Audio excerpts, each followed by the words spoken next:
Death Talks Out of Turn by Richard Powell. Section 1. Wartime Washington was quite restful until my wife Arabella arrived. Of course, there had been a certain upsetting quality about it, like living inside a concrete mixer, but until Arab arrived there had been positively no chance for me to win a decoration for valor. Posthumously. I didn't realize all that at the time. In fact, when she appeared, my thoughts went skipping off in a very different direction. I had visions of First Lieutenant Andrew Blake coming home from the War Department to a quiet apartment equipped with a blonde who can turn heads in a blackout.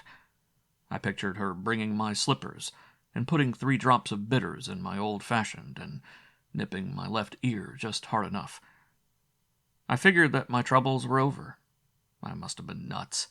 5 months of married life should have taught me better. Any time Mrs. Arabella Blake wraps a guy in cotton wool, he'd better not strike a match. It's likely to be gun cotton. Like most of Arab's actions, her arrival in Washington was unannounced. I was finishing up my work one evening in the Pentagon. Everybody else had left my branch, but I had to put on a war room show the next day, and so I was studying the latest cables from my theater of operations. As usual, the cables didn't give the answers to half the questions the general was certain to ask. Nobody could answer all his questions short of the German High Command. I was worrying along and not noticing things, including what felt like something brushing the back of my neck. A voice behind me complained. "Even if there are 8 girls to every man in Washington, when I kiss one, I expect to get his attention." I jumped up and gasped Arab, and grabbed her. For a minute, the Pentagon seemed to spin like a rickety merry-go-round. She laughed chokily and said, "Oh, Andy, if you'd been overseas, I could have managed, but I couldn't stand it just 140 miles away, and—" "I'd have dragged you down here 2 months ago," I growled. "But you said useless people shouldn't move to Washington." "I'm not going to be useless. I have a job as a secretary, and guess where? In the office of the Chief of Ordnance."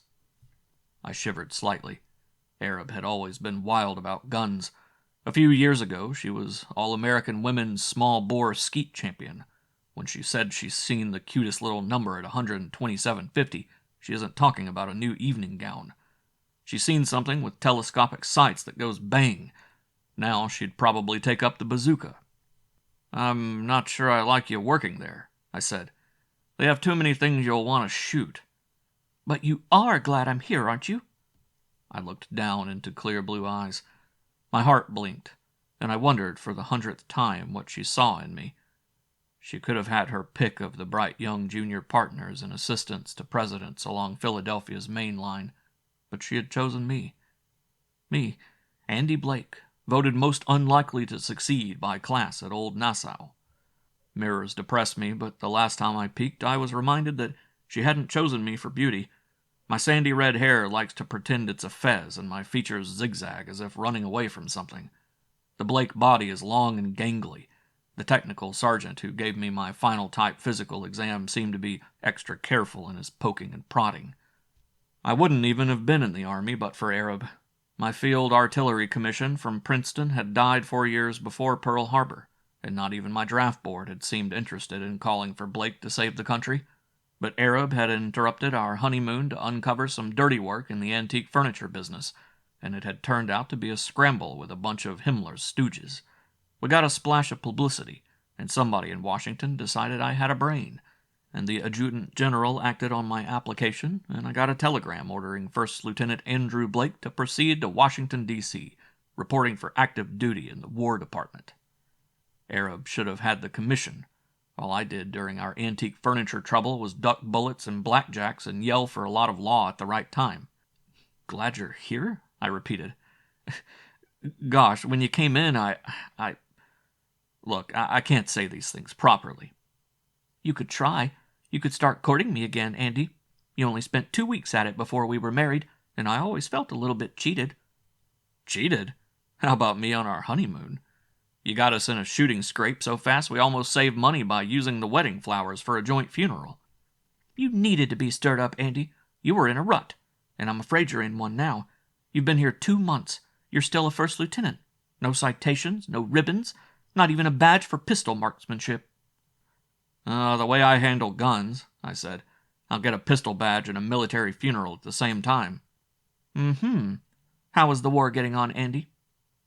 All right, I guess, she said softly. This is October 1942. The Japs may take back Guadalcanal. The Germans have half of Stalingrad. Rommel is way inside Egypt.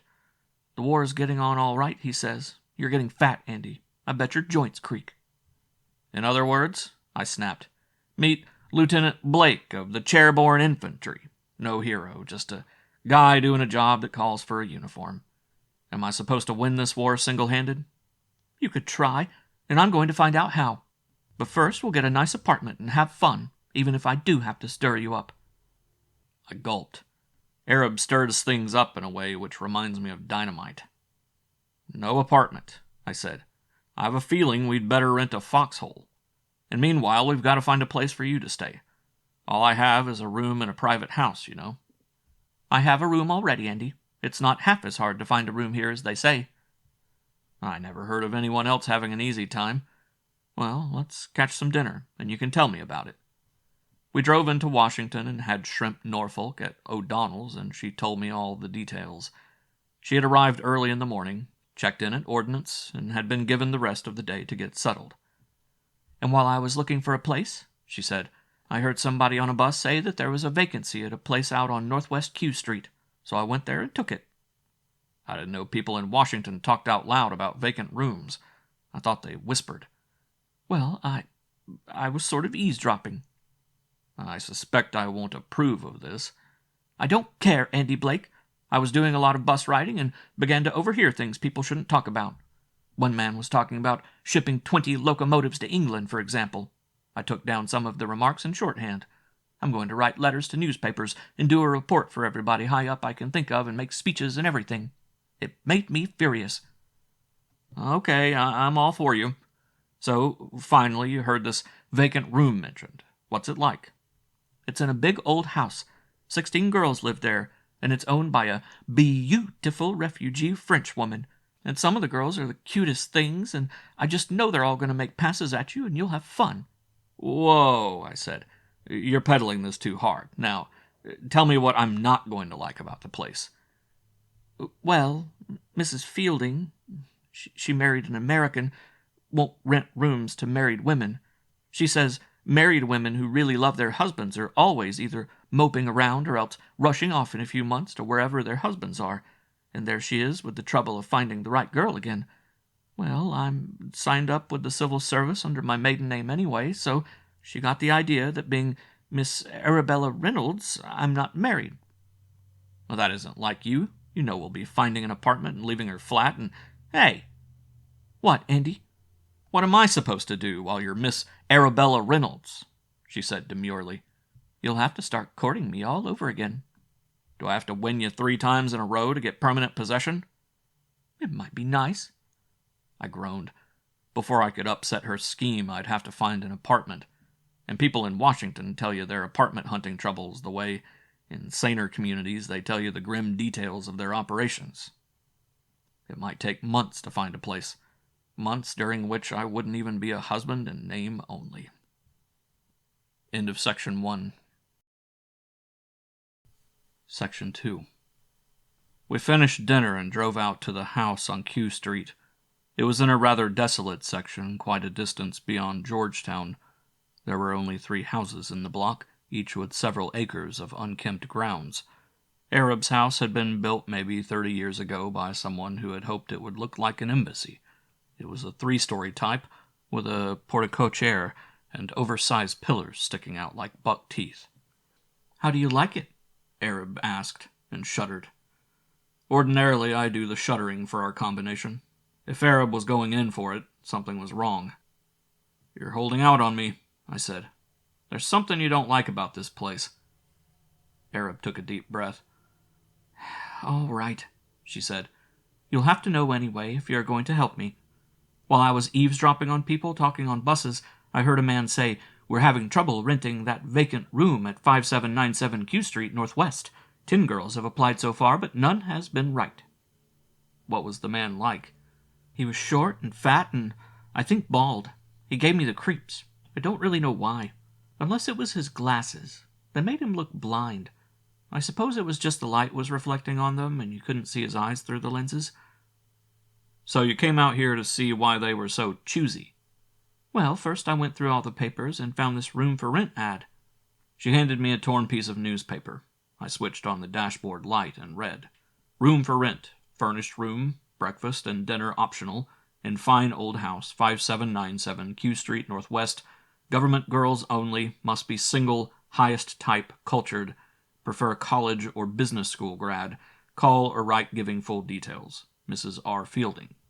Arab said, I came here and saw Mrs. Fielding. Before she rented me the room, we had a long talk about my background. She was making sure you'd fit in, huh? That's what I was supposed to think, but that wasn't it. Andy, she was making sure my job in the War Department was important. What do you think about that? I think we'd better find you another place. I'll turn in a report and have the place checked. We can't do that, Andy. If something is wrong here, it has to be looked into very quietly and patiently. We're the only ones who can do it. Honest. And nobody else would believe me. Or they might look into this business in a half-hearted way and wreck everything. Well, that's better than having you wrecked. Because if you're right, if they're picking girls because they have important war jobs, you're trying to buy chips in a fast game. I'm still going to buy them. Not, I said grimly, while I got my strength. I stepped on the starter. Arab flung open the car door and scrambled out. If you won't help, she choked, I'll do it alone. Her heels clattered on the walk and up the steps, and then the door opened and she was gone. I sat in the car without the slightest idea what to do. As I waited, the door of the Q Street house opened, and a rugged-looking guy came out. He was tall, with shoulders that crowded the doorway. He eased himself down the steps, limping slightly, and came over to my car. A guy wants to see outside, Jack, he said. Yeah? I said. I don't get it. Well, this little desk bunny comes in crying, and I ask her what's up, and she says, you give her a lift home and try to make her. He was a good-looking guy. He had curls like yellow pine shavings, and the kind of arrogant face you can find on old Roman coins. And he was a phony. Guys of his type don't play Galahad unless there's something in it for them. I could figure out what it was in this case. He wanted to impress Arab. Run along, I said, and don't believe all you hear. He drawled. Are you coming out nice, or do I dig for you? I wasn't happy.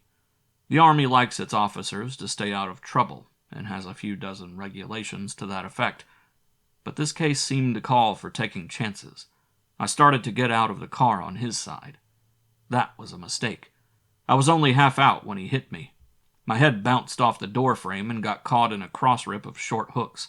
I fell forward and somehow found myself inside his guard.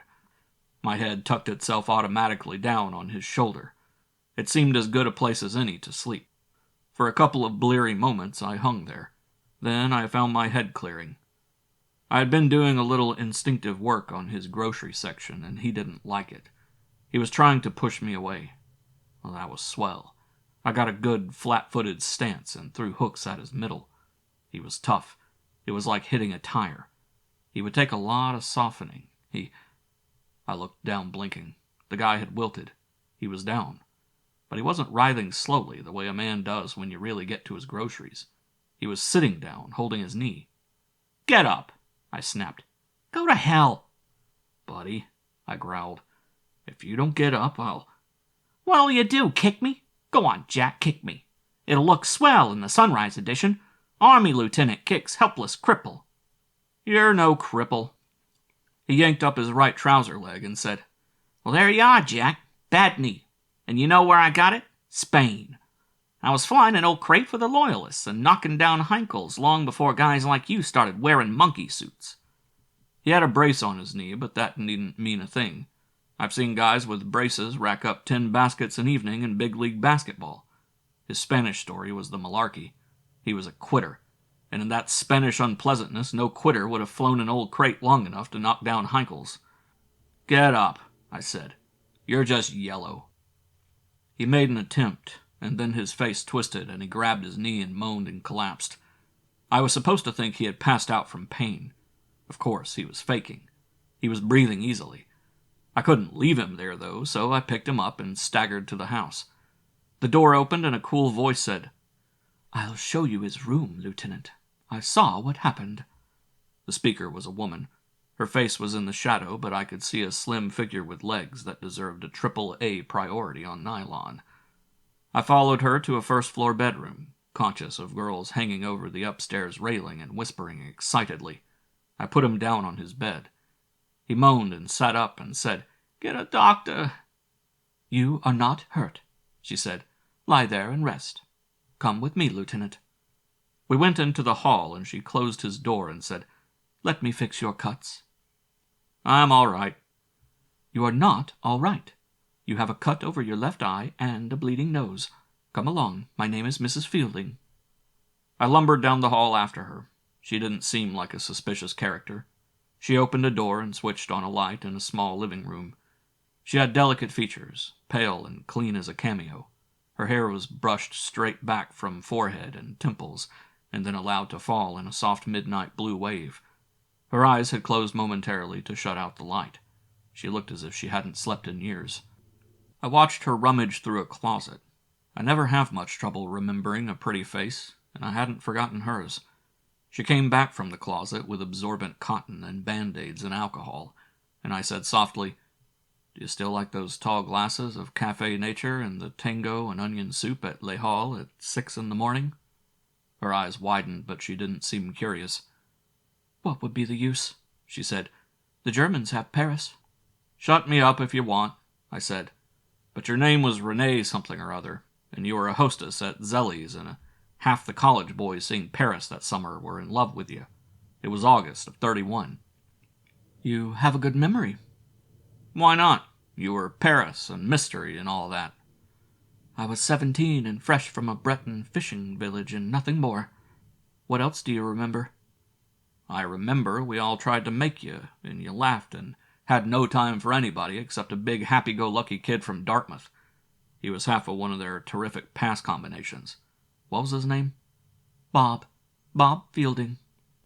She said it so calmly that for a moment I didn't click. "Sure, Fielding," I said. "What happened to him? I don't remember him playing his senior year." "We were married," she said. "He didn't go back." I kept quiet. I didn't have a right to get curious. After a moment, she went on softly, almost to herself. "From our apartment you could see the sun rising over Notre Dame. We used to get up early to watch it, and have croissants and café au lait, and he would eat terrible numbers of eggs and go off to work on the Paris Herald. And then in 1937 something was happening in Spain that worried him, and he slipped across from Hendaye and joined the International Brigade, and tried to stop one of Franco's dive bombers with a rifle. They found a button to send back to me, although of course it might not really have been his." She pulled up a chair and dipped the cotton in alcohol and said, "This may sting, Lieutenant." She began dabbing at my face. After she finished, she tilted my face to the light and studied it. I mumbled, "You won't remember my face. Nobody does." She gave a little start. "Oh, I'm afraid I wasn't even trying to remember you," she said. "That was not polite of me, was it? I was trying to remember a girl from Bretagne." She rose. I stumbled to my feet, and we turned toward the door. And there was Arab. Her feet were toeing in, and her fingers tightly laced, and her eyes wide and fearful. "I've been fixing up your lieutenant's cuts," Renee said. "Oh," Arab said, and she sounded relieved. "I know you two had some misunderstanding," Renee said, "but you ought to forget it. I think you'll like each other." "Well," Arab said. "I'll come back tomorrow night," I said. Arab murmured, "I want to fix up my room tomorrow night, but if Lieutenant Blake could help—" "Until 9 o'clock," Renee said briskly. "Your door must be ajar, and there's a little sign you have to hang up in the hallway. It says, 'Visitors. Good night.'" Arab said, "I was afraid she wanted you." "What for, laughs?" "I didn't marry you for laughs," she said. "I married you because—" There was a rustling in the hall, and 2 girls went by whispering and peeking at us. I never had known why Arab married me, and now maybe I never would. We went out to the porch, and I told Arab about Renee Fielding. "It's hard to figure her being in on a crooked game," I muttered. "Yes, darling, it's always hard for a man to suspect a pretty woman of anything," She's not just pretty, she's a real guy. Even nice people can be forced into doing awful things, Andy. Today I happened to say to her that it must be terrible for the people in occupied France. She got pale. Would her parents still be there? In Brittany? Listen, Arab, you'd better calm down. I think you've imagined a lot of this. Did I imagine Joey Rader? How do you explain him living here? Well, I don't want to explain him. Do I know you well enough yet to kiss you? Well, no, but it's a nice way to... My hand had no more than touched her shoulders when the door opened and somebody said, "I've been looking for you, Jack." Joey Rader was not going to be my best friend. "What's the matter now?" I said. He settled down on the porch rail in a permanent sort of way. "It's this way, Jack. I kind of look out for the kids here, and..." Arab looked at me hopelessly. "I've got to get some sleep. Do you mind?" "I better go anyway," I said. "I'll look out for her, Jack." I took a deep, relieved breath and started across the sidewalk to the car, and I almost bumped into a short, fat man. He was so fat that his arms stuck out at angles instead of hanging down. The street light reflected on his glasses and made him look blind. He passed me without a glance and turned into the next house 50 yards beyond the Fielding place. I shivered. That was one part of it Arab hadn't dreamed. I turned to go back into the house and then changed my mind. Arguing with Arab would only get me a sore throat. There were only two things I could do: help her find out what was wrong with the house on Q Street, or find an apartment. Not just any old apartment would do now, either. To coax Arab from a haunted house, I'd need an apartment with full-length mirrors and dozens of closets and a view of the firing ranges at Aberdeen Proving Ground. I didn't have much hope of getting time off the next day to hunt apartments, and it turned out I was right. My Middle Eastern theater was getting hot, what with the British 8th Army getting ready to tangle with Rommel at El Alamein. I had to put on a war room show for the general at 11. It's quite a job. You stand in front of a room full of rank and give a summary, and then play target while questions smoke at you like tracer bullets. The general fooled me. I was up on the Egyptian and Cyrenaica sectors, but he wanted to know about Sicily and Pantelleria and Sardinia. How active were Axis reconnaissance planes based there? I didn't know, and spent the afternoon finding out. It was nearly 8 in the evening when I got to the house on Q Street. Arab and I went up to her room. She left the door ajar, explaining, "When we have men visitors, the door must be open at least 6 inches. "If you could read my mind, you'd take the thing off its hinges." Arab's face wrinkled in crying lines. She shut the door, flicked off the light, and groped her way into my arms. "This isn't any easier for me than it is for you," she sobbed. "Then let's stop this nonsense and..." "Andy, we've got to find out what's wrong here." "For once, couldn't we find out what's right? Let's find out that the body in the bathtub is only a guy who couldn't find any other place to sleep in Washington. Let's find out that Joey Rader is just a good-looking 4F who tends the furnace and..." "Joey," Arab said, "would be out on his ear if Renee Fielding had her way. I overheard a private scrap they had this morning. She told him to leave, and he just laughed at her. That made the official explanation for Joey look silly. The official story is that a man is needed around the house, just as you said." "Doesn't he work?" "Yes, there's a clipping bureau near here where he has a job." "What do the other girls think?" "Half of them are so nuts about him that they don't think. The others think Renee Fielding is in love with him." "Did you hear his yarn about flying for the Loyalists in Spain?" "He was in Spain. I had a chance to take a quick snoop through his room, and he's got half a dozen snapshots against backgrounds that really are Spanish." "In uniform?" "Flying jacket and helmet." Footsteps sounded in the hall. The door was opened and the light switched on. It was Joey. He said, "We got rules in this shack. Mrs. Fielding said I should come up and tell you to quit playing blackout." I growled, "How would you like a smack on the jaw?" He laughed. "Get this, Jack. I don't feel like going the distance with you every night. Take a poke at me and your CO will hear about it from Mrs. Fielding." I took a steadying breath and said, "Okay, Joey, you win. So, run along." "Not me, Jack. You're the one who's running along. Mrs. Fielding says make it another night when you know the rules better." I edged my left foot forward as a pivot and cleared the tracks quietly for a right hook. But 110 pounds of blonde baggage suddenly clamped my arm. "We're very sorry," Arab cooed at Joey. We just turned out the light to look at the stars." "Sister, I don't blame Jack here. For my money, he's a piker. In his spot, I'd have blown out every fuse in the joint. But Mrs. Fielding says he scrams for tonight." "Good night, Lieutenant," Arab said. "Before I go, I'm going to—" "Good night," Arab said firmly, and then suddenly giggled. "Very well," I said icily. "If you will allow me to detach my arm, I will leave." Arab stepped back and said, "Of course." I got outside without seeing anybody and crossed the street to the gates of a big estate. There was an old-fashioned horse-mounting block at the gate, and I sat down on it to think things out. By now I knew I had acted like a fool. I sat there working up courage to go back and apologize. Then the front door opened, and Joey and Arab came out, arm in arm laughing. They climbed into a roadster and drove off. I trudged off to my bus stop. End of Section 2. Section 3. During the next morning, I had to fight against an urge to call Arab. I won the fight, but I didn't feel proud about it. Finally, at 11:30, she called. She said, "I'm sorry about last night, Andy." "That's all right. Any trouble with Joey?" Why, no. You'll be around early tonight, won't you?" Things are piled up here. You know how things can get." Yes, I do," she said brightly. "Well, you'll give me a call sometime, won't you? After all, we do have something in common. A marriage license, I believe." "Sure, I'll do that. Goodbye." The rest of the day dragged along at a chain-gang pace. I had a cafeteria dinner in which everything tasted as flat as water, and decided to hang around the house on Q Street waiting for Arab to get in a jam. When I arrived there, I wandered along the opposite side of the street and spotted Joey's roadster. Seeing it gave me a senseless feeling of relief. The guy could be making as much time with Arab inside the house as in his car.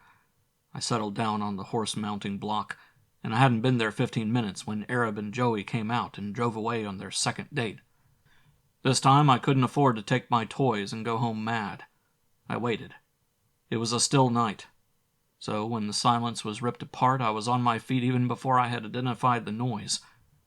Across the street, in the shaggy grounds of the Fielding house, a woman had screamed. It was just a splinter of sound. Something stopped the scream as fast as if her vocal cords had snapped on the fourth or fifth vibration. I ran across the street and plunged into the unkempt garden. 50 feet away, a man was dodging behind a tree. I sprinted toward him. He was short and squat, but he wheeled on me like a cat. His hands gripped me, and trees and sky and ground pinwheeled. I hit dirt 10 feet past him and managed to roll most of the shock out of the impact. When I scrambled up, he was waiting in an odd, hunched position. His fingers stroked the air in front of him, felt it, almost like a pianist testing keys. My memory groped for a picture I'd seen once, a picture done on shiny rice paper. There had been a short, fat man in the same hunched pose. He had been naked except for a G-string, and his belly had looked enormous. In the background, the artist had painted a tiny white-capped mountain. Fujiyama. This was the way Jap wrestlers waited. A woman's voice lashed at us. "Stop it!" Renee Fielding came out from behind the tree. She gripped the man's shoulder and shook him. He turned his head slowly to her, almost as if he had been awakened. Starlight washed over his round, polished skull and glittered blankly on his glasses. It was the man Arab had overheard on the bus, the one I'd almost bumped into last night. He dropped his hands. I beg your pardon, Lieutenant," he said. "You came at me so fast, and I failed to note your insignia." "A woman screamed," I said. "Was it you, Mrs. Fielding?" "Something ran through the bushes. A rabbit, perhaps, or a cat. I'm nervous." There was a fear in her eyes, but no sign of nervousness. I asked, "Would you like me to see you into the house?" "No," she said.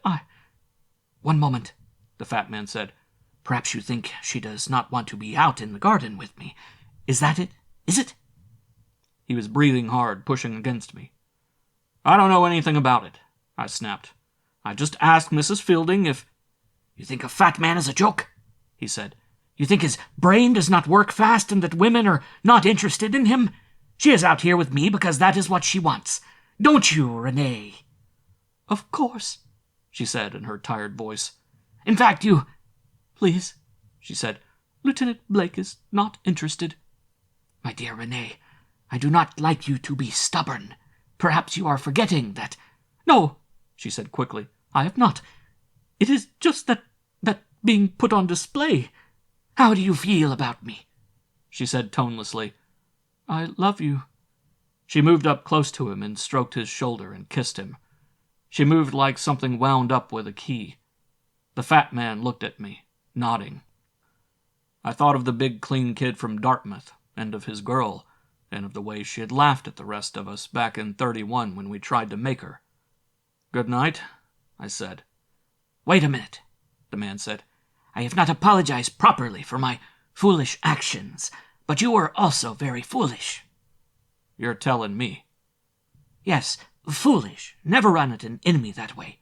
Come more slowly, otherwise—" He picked up a dead branch and asked, "Can you break this with your hands?" It was an inch thick and the wood was still sound. I tried to snap it and failed. He took it and braced one end against the ground. The edge of his right palm chopped at it. There was a crack and the branch broke. "I wish I'd known that stunt when I was a kid in the Pine Tree Patrol," I said. "We had little scout hatchets, and I was always chopping myself instead of wood." The fat man said, "You did not understand. We were assuming that this was a man's neck." "Doesn't look as if he ever washed it." He stared at me and began chuckling. "That is good," he said. "You should learn to fight as well as you can make jokes." "Then I can make people listen to my jokes, huh?" "Your mistake," he said, "is hitting a man with a fist. The fist is broad. It spreads the impact over too much space." I shook my head. I wasn't arguing with him. I was testing my vertebrae, but he thought I doubted his story. "You do not agree," he said. "Why does the point of a knife stab a man?" "Because it's sharp." "Exactly. Because the impact is limited to a tiny area. I have spent years toughening the edges of my palms the way the Japanese do. They start by trying to split thin boards. By the time they become experts in judo, they can split a thick board. But what do you think will happen when an American soldier has to fight a judo expert?" "Well, he might be tempted to shoot the Jap." Yes, of course. We will hope it turns out that way. And we will hope that the stupid, old-fashioned Prussian generals keep on neglecting judo training." He dropped the broken stick. "I believe Renee called you Lieutenant Blake. My name is Jones." That disappointed me. Jones was too normal and American. "I'm one of the Jones boys, keeping up with the Joneses. This is the Army, Mr. Jones." "Professor Jones?" I asked. "It is just plain Mr. Jones." Plain Mr. Jones. I liked that. You would immediately suspect a man who called himself Plain Mr. Jones, just as you would start counting the silverware if somebody introduced himself as Honest John Smith. Renee said, "Mr. Jones lives next door. Joey works for him." Plain Mr. Jones asked, "Perhaps you live near here?" "No, I live in Virginia, near Falls Church." Renee said, "Lieutenant Blake comes over to visit Miss Reynolds." He nodded. Then his forehead creased, and he asked, You visited her tonight?" Apparently he knew who Arab was, and that she was out with Joey. "No," I said hastily. "I haven't seen her tonight. I was out this way visiting friends, and thought I'd give her a hail on my way back." Renee said, "She's out with Joey." "Oh." "I'm sorry about last night," she said. "We do have rules, you know." Yeah, sure. Well, I'll run along." Plain Mr. Jones said, "Why don't you invite Lieutenant Blake to the picnic tomorrow night?"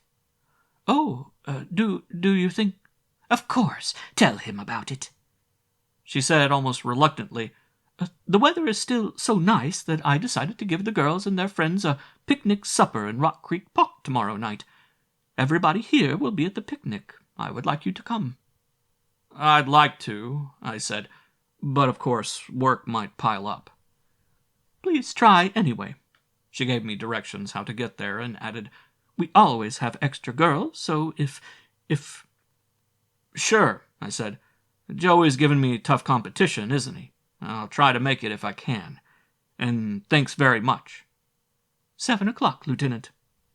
Arab didn't call me the next day, and I couldn't make myself call her. What was there to say?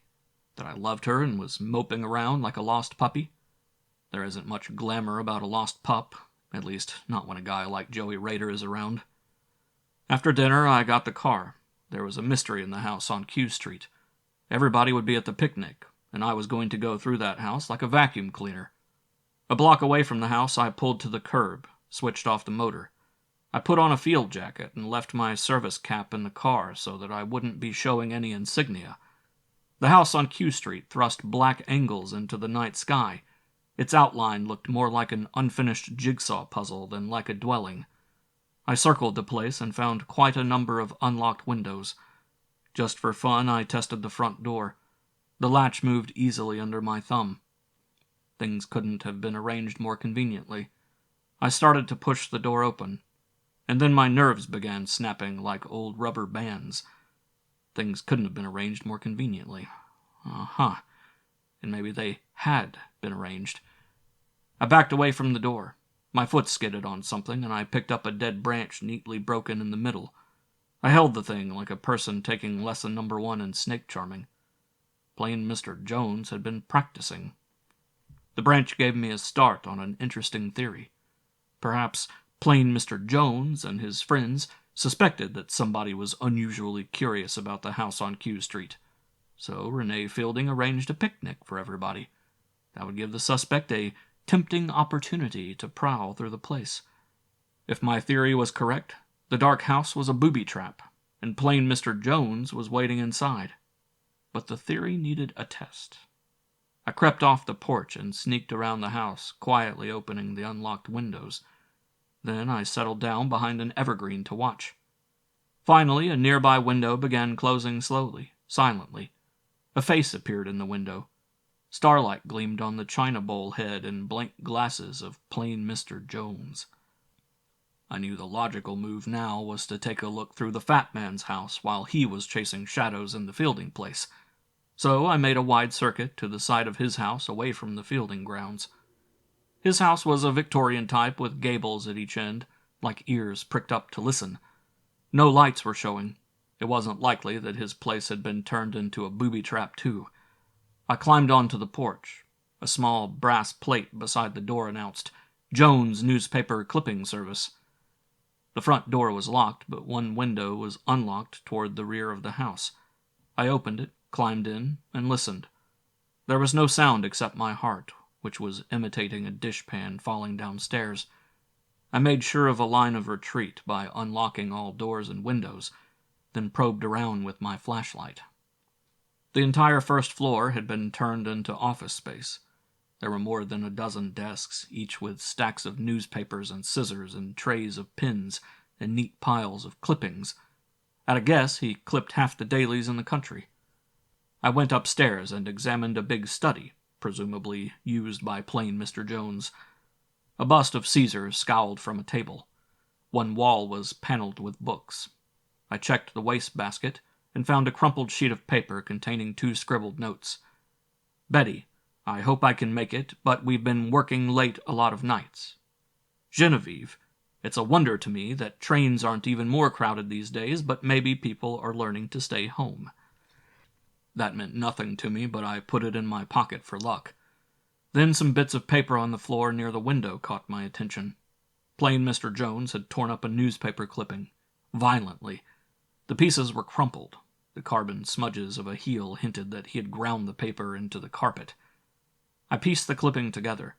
The story was based on a recent broadcast, picked up by the FCC by a station inside Germany. A man calling himself Gustav Siegfried Eins had told the German people that if only Hitler would kick out that Schwein Himmler and his Gestapo, all Germany's troubles would be over. He put in a plug for Germany's old-school generals and admirals, even mentioning Admiral Canaris of German naval intelligence by name. They'd have won the war by now, the commentators said, but for Himmler's bungling. I had heard of those Gustav Siegfried Eins broadcasts. While the station was supposedly secret, it was obvious that it couldn't last for any time without high sponsorship. There were plenty of hatreds inside Germany, and one of the most deadly seemed to be between Himmler's crowd and the German High Command. It was interesting that the fat man had ripped it up so violently. You wouldn't have thought that the broadcast would irritate anybody except Himmler and his gang. I switched off the flashlight and peered out of the window to see if things were still quiet. I could just barely see the Fielding house across the intervening stretch of trees and shrubs. Its windows had all been closed now. I watched, and suddenly my spine turned into a long knobby icicle. Something had stirred in the shaggy garden. A figure was stealing toward the Fielding house. My brain went into reverse gear, telling me things I shouldn't do. It reminded me that I didn't know who the prowler was. It told me that shouting would tip off the fat man as well as the prowler. The figure in the shrubbery slipped across a starlit space. I stopped breathing. The pale light glimmered on slim legs and shoulder-length blonde hair. The prowler was Arab. I didn't think anything out. My hand hooked a straight wooden chair and slammed it at the window. It went through in a crashing spray of glass. I stuck my head in the opening and let out a yell that scalded my throat. I raced through the second floor, flipping on light switches. A whip cracked beside my ear, and there was a slamming sound, and plaster smoked from a small hole in the wall. I dived to the floor. The guy could shoot. Suddenly every light in the house went out. A master switch had been thrown. The fat man must have streaked out of the Fielding house and over here the moment his shot missed me. I could picture him creeping up the stairs, feeling the air ahead of him with pudgy fingers. I got up and papered myself against a wall of the study. My best chance was to wait for him to make a noise. There was little chance of help coming. In this neighborhood of big estates, a distant shot would pass as a car backfiring. Minutes passed. Everything I owned was busy making a clatter. Seconds stomped by on my watch like tiny one-legged men. My breathing was getting louder too, like a guy in the last stages of asthma. I decided to stop that nonsense and quit breathing. The breathing sounds went on. The fat man was somewhere near me. It isn't easy to locate a man by the sound of his breathing, but I could make a guess. I stood quite still and felt slowly out on both sides for a weapon. My fingers touched the bust of Caesar. I lifted the thing and found it heavy but manageable. I crouched, held the bust up and away from my body, and crept out from the wall. If I had spotted the fat man's position correctly, I would pass between him and the dull gray rectangles of the windows. It ought to make a nice silhouette. I moved 2 steps, 3, 4, 5. Everything happened at once. Caesar twisted out of my fingers, and a shock numbed my arm, and the fat man screamed. He had mistaken Caesar for me. He had leaped and clipped it. I stumbled toward the spot where the door ought to be and rammed into a wall. I yanked the flashlight from my pocket and swept its beam around the room. In the middle of the room, the fat man seemed to be wrestling insanely with himself. I didn't get it.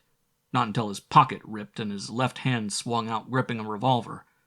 A lot had happened in about 10 seconds. I was still dizzy and my thoughts were a couple of seconds behind the action. There was a blast of sound and a flash 2 feet from my face. Caesar's plaster of Paris head exploded into fragments. Somebody had spoken, too. Had snapped. "Drop it fast!" The fat man's gun clattered on the floor. A voice whispered in my ear. A familiar voice. It said, "Keep that light in his eyes." I nodded and did as I was told. Down at floor level, a hand reached into the cone of light and scooped up the revolver. A girl's hand.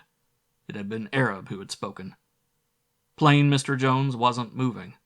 We had been lucky. With that light in his eyes, he couldn't have any idea how we looked, and he couldn't identify Arab from 3 words. Arab's heels rattled downstairs. I thumbed off the light and raced after her. We burst outdoors and ran down the street. There was no sound from behind us.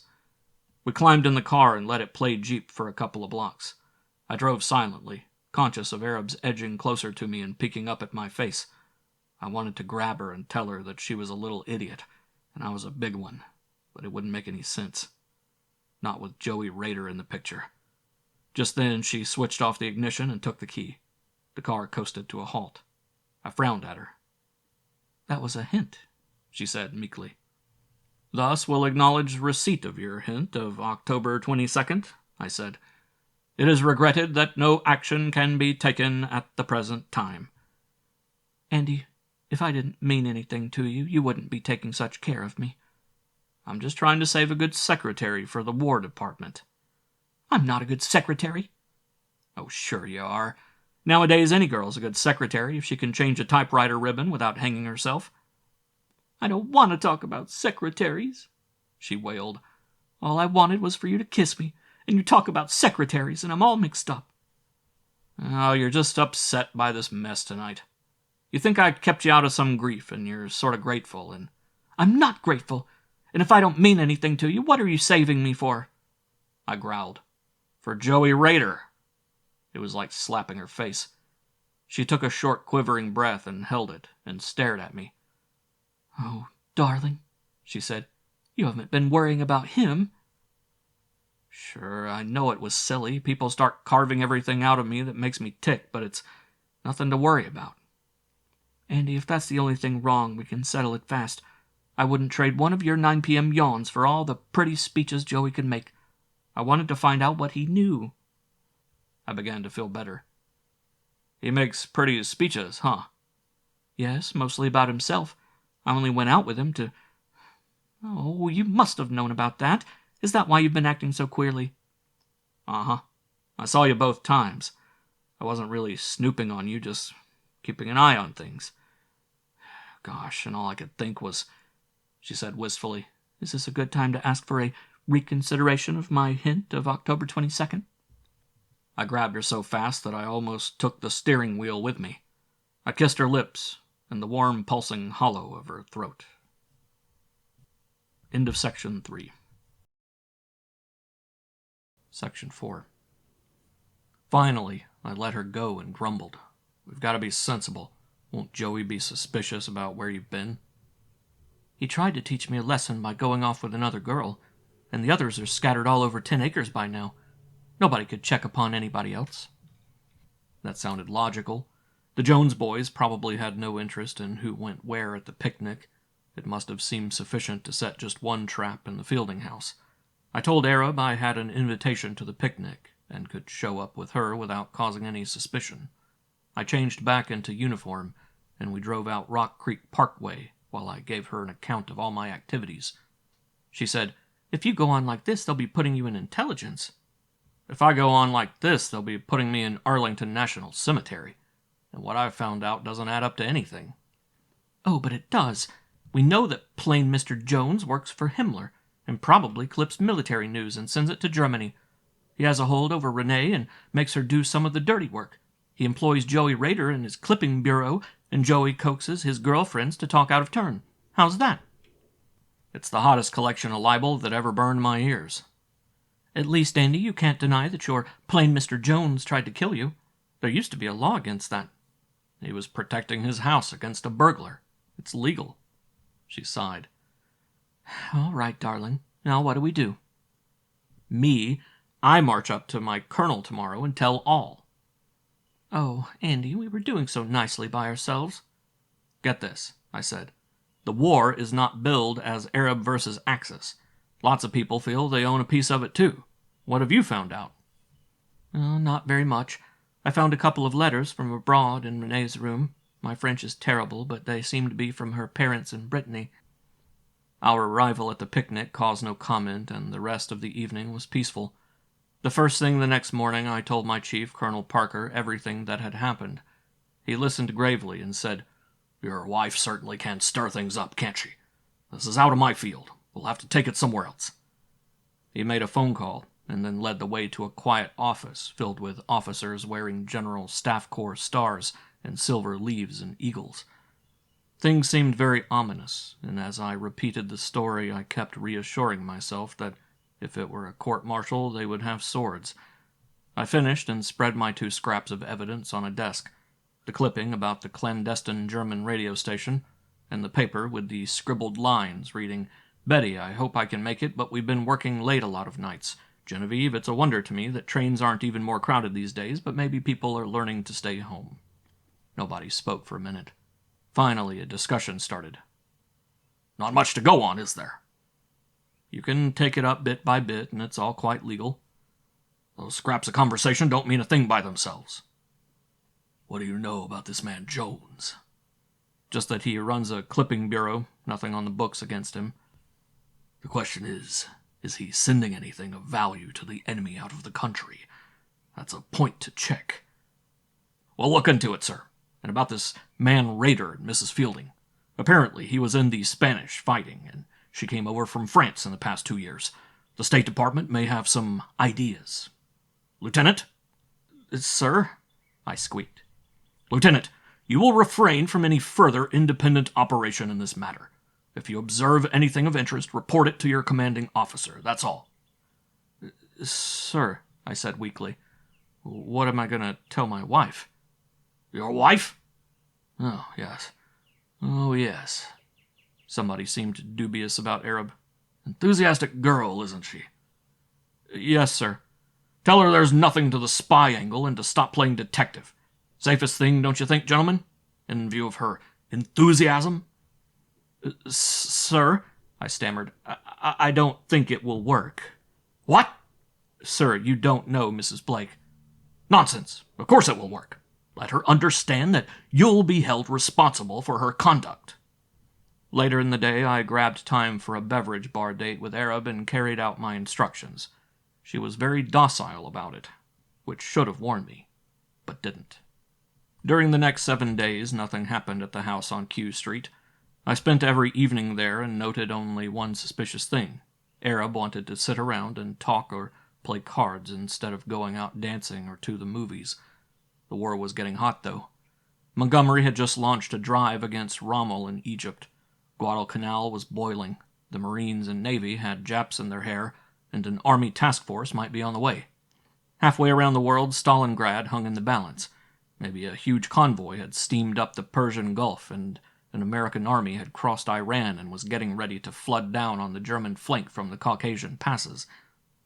The Germans were clearing the Flanders coast of civilians. A couple of correspondents in London had tried to file stories about Eisenhower buying clothes suitable for a Norwegian winter. The Axis shortwave propaganda was filled with screamed warnings to Dakar on the western bulge of Africa. Then, after a week's lull on the Q Street front, Arab sprung her surprise. The fireworks started because I found an apartment which would be available in a week. I had lunch with Arab and told her. She didn't seem happy about it. It means leaving the house on Q Street, she said. I hate the place, but I'll be walking out on a job that needs to be done. I told her it was all her imagination and merely made her more angry. Only one thing would have done any good, to tell her that the spy angle was being carefully investigated, and I was under orders not to tell her that. She said finally, "Let's not talk about it anymore. Bring the car tonight, Andy. I feel like getting out. Make it right at 7, will you? I don't want to hang around after dinner." Okay. After work, I grabbed a bus to my quarters and got the car. The Crowleys, who were getting ready for a night out, hinted that it would be all right with them if I wanted to bring Arab back to the house for a quiet session of two-handed gin rummy. Understanding people, the Crowleys. I drove back toward Washington, and the thought of an evening alone with Arab worked on my heart like a shot of adrenaline. End of Section 4. Section 5. It was just before 7 when I stopped in front of the house on Q Street. Before I could get out of the car, Arab came down the front steps. She was almost skipping. "Darling," she gasped, "the timing was perfect. Now we've got to move. Fast." I said stupidly, "Huh?" "This is a getaway, darling. Hurry up or we'll be followed." Butterflies began dancing in my stomach, or maybe bats. We swung away from the curb with yowling gears, and I grumbled, "What's the program?" "First, we go to your quarters, Andy." I wish you meant that the way I was going to mean it. "Why, Andy, had you planned to take me there?" "Well, the Crowleys are out for the evening, and I thought we could go there and be alone, and..." Arab gave a sinister laugh. "We won't be alone," she said. "All right," I said gloomily. "Let's have it." She sat forward happily on the edge of the car seat like a little girl telling a ghost story to her friends. I provided the circle of wide staring eyes. "It's like this," she said. "The masterminds decided that there wasn't any spy angle, so I decided to dig up proof." You can have a front seat at my court-martial. They won't court-martial you if I'm right. I get it. The Army only shoots me if you're wrong. If you're right, the spies shoot me. I got about as much feature as a fruit fly. She ignored me. There are, she said, 16 girls in the house on Q Street. You know how carefully Renee Fielding picked us. We're all from important agencies of the government. We all have important jobs, and we all like to chatter. You girls don't toss around secret information, do you? It's hard to explain, Andy. I've never heard any of them consciously tell any secrets. But when you chatter a lot, things slip out. Little things. They might not mean anything to the average listener. I stirred around in my memory. That hunk of paper I picked up in the fat man's house. What were those 2 notes on it? One was about a girl named Betty who said she had been working late a lot of nights. The other was about a girl named Genevieve who wondered why trains weren't getting more crowded. Are you interested to know that we have a Betty who works in operations in the War Department, and a girl named Genevieve who works in Transportation Corps? Yeah, I'm interested. Those remarks might make you think that operations was bringing something to a boil, and that troop movements had increased. And do you think plain Mr. Jones might be interested? Maybe.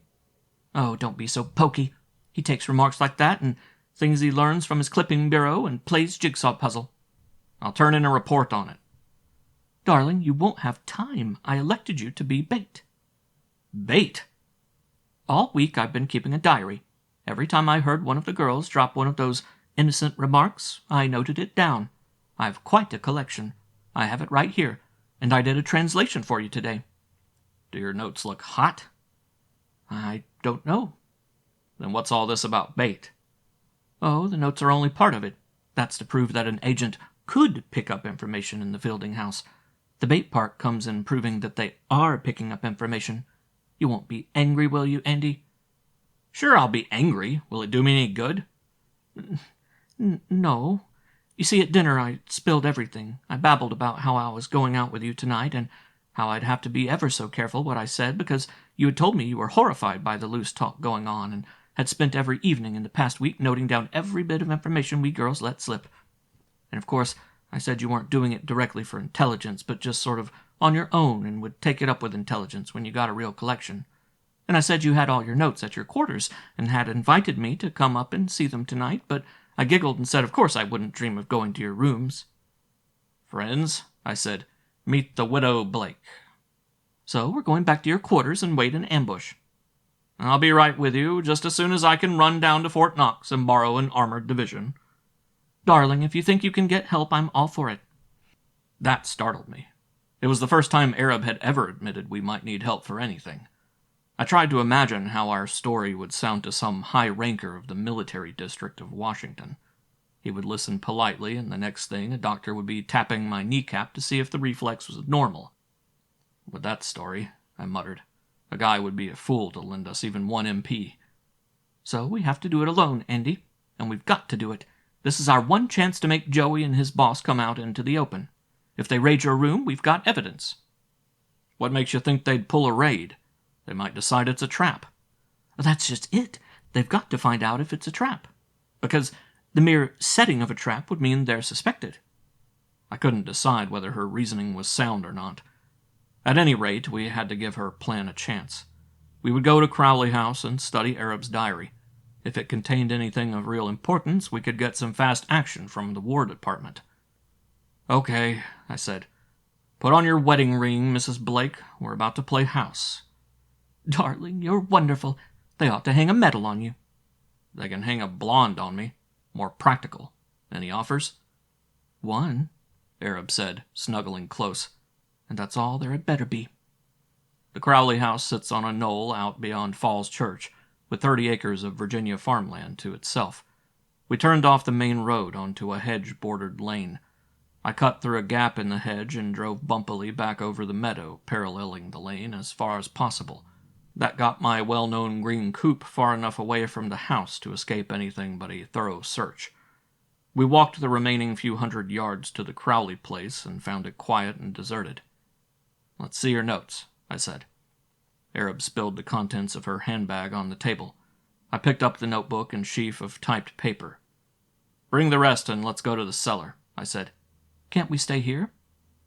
I began pulling down the shades on the first floor and explained, "We can't let any lights show. The cellar has blackout shades." We turned off the first floor lights and went downstairs. I adjusted the blackout shades over the cellar windows. We settled down in a couple of wicker chairs, and I began reading the typed translation of Arab's notes. She had done quite a job. There were dozens of quotes on everybody in the Fielding house. "How did you remember all this?" I asked.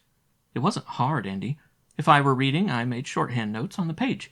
I used to keep 2 kinds of score when we played bridge. After meals, I made notes as soon as I got away. And of course, I only picked certain things to remember." It took a long time to go through her notes. Trying to find something important in that mass of words was like peeling layer after layer of paint from an ancient canvas to see if one of the layers might have been done by a Rembrandt.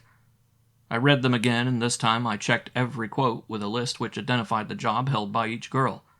When I finished, my skin was prickling. Something was there.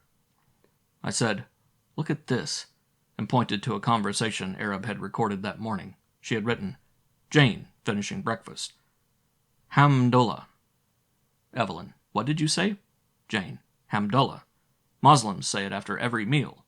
Marjorie, "Turning Moslem on us, are you? I wouldn't like that. Don't the women have to wear veils and horrible drab clothes like tents?"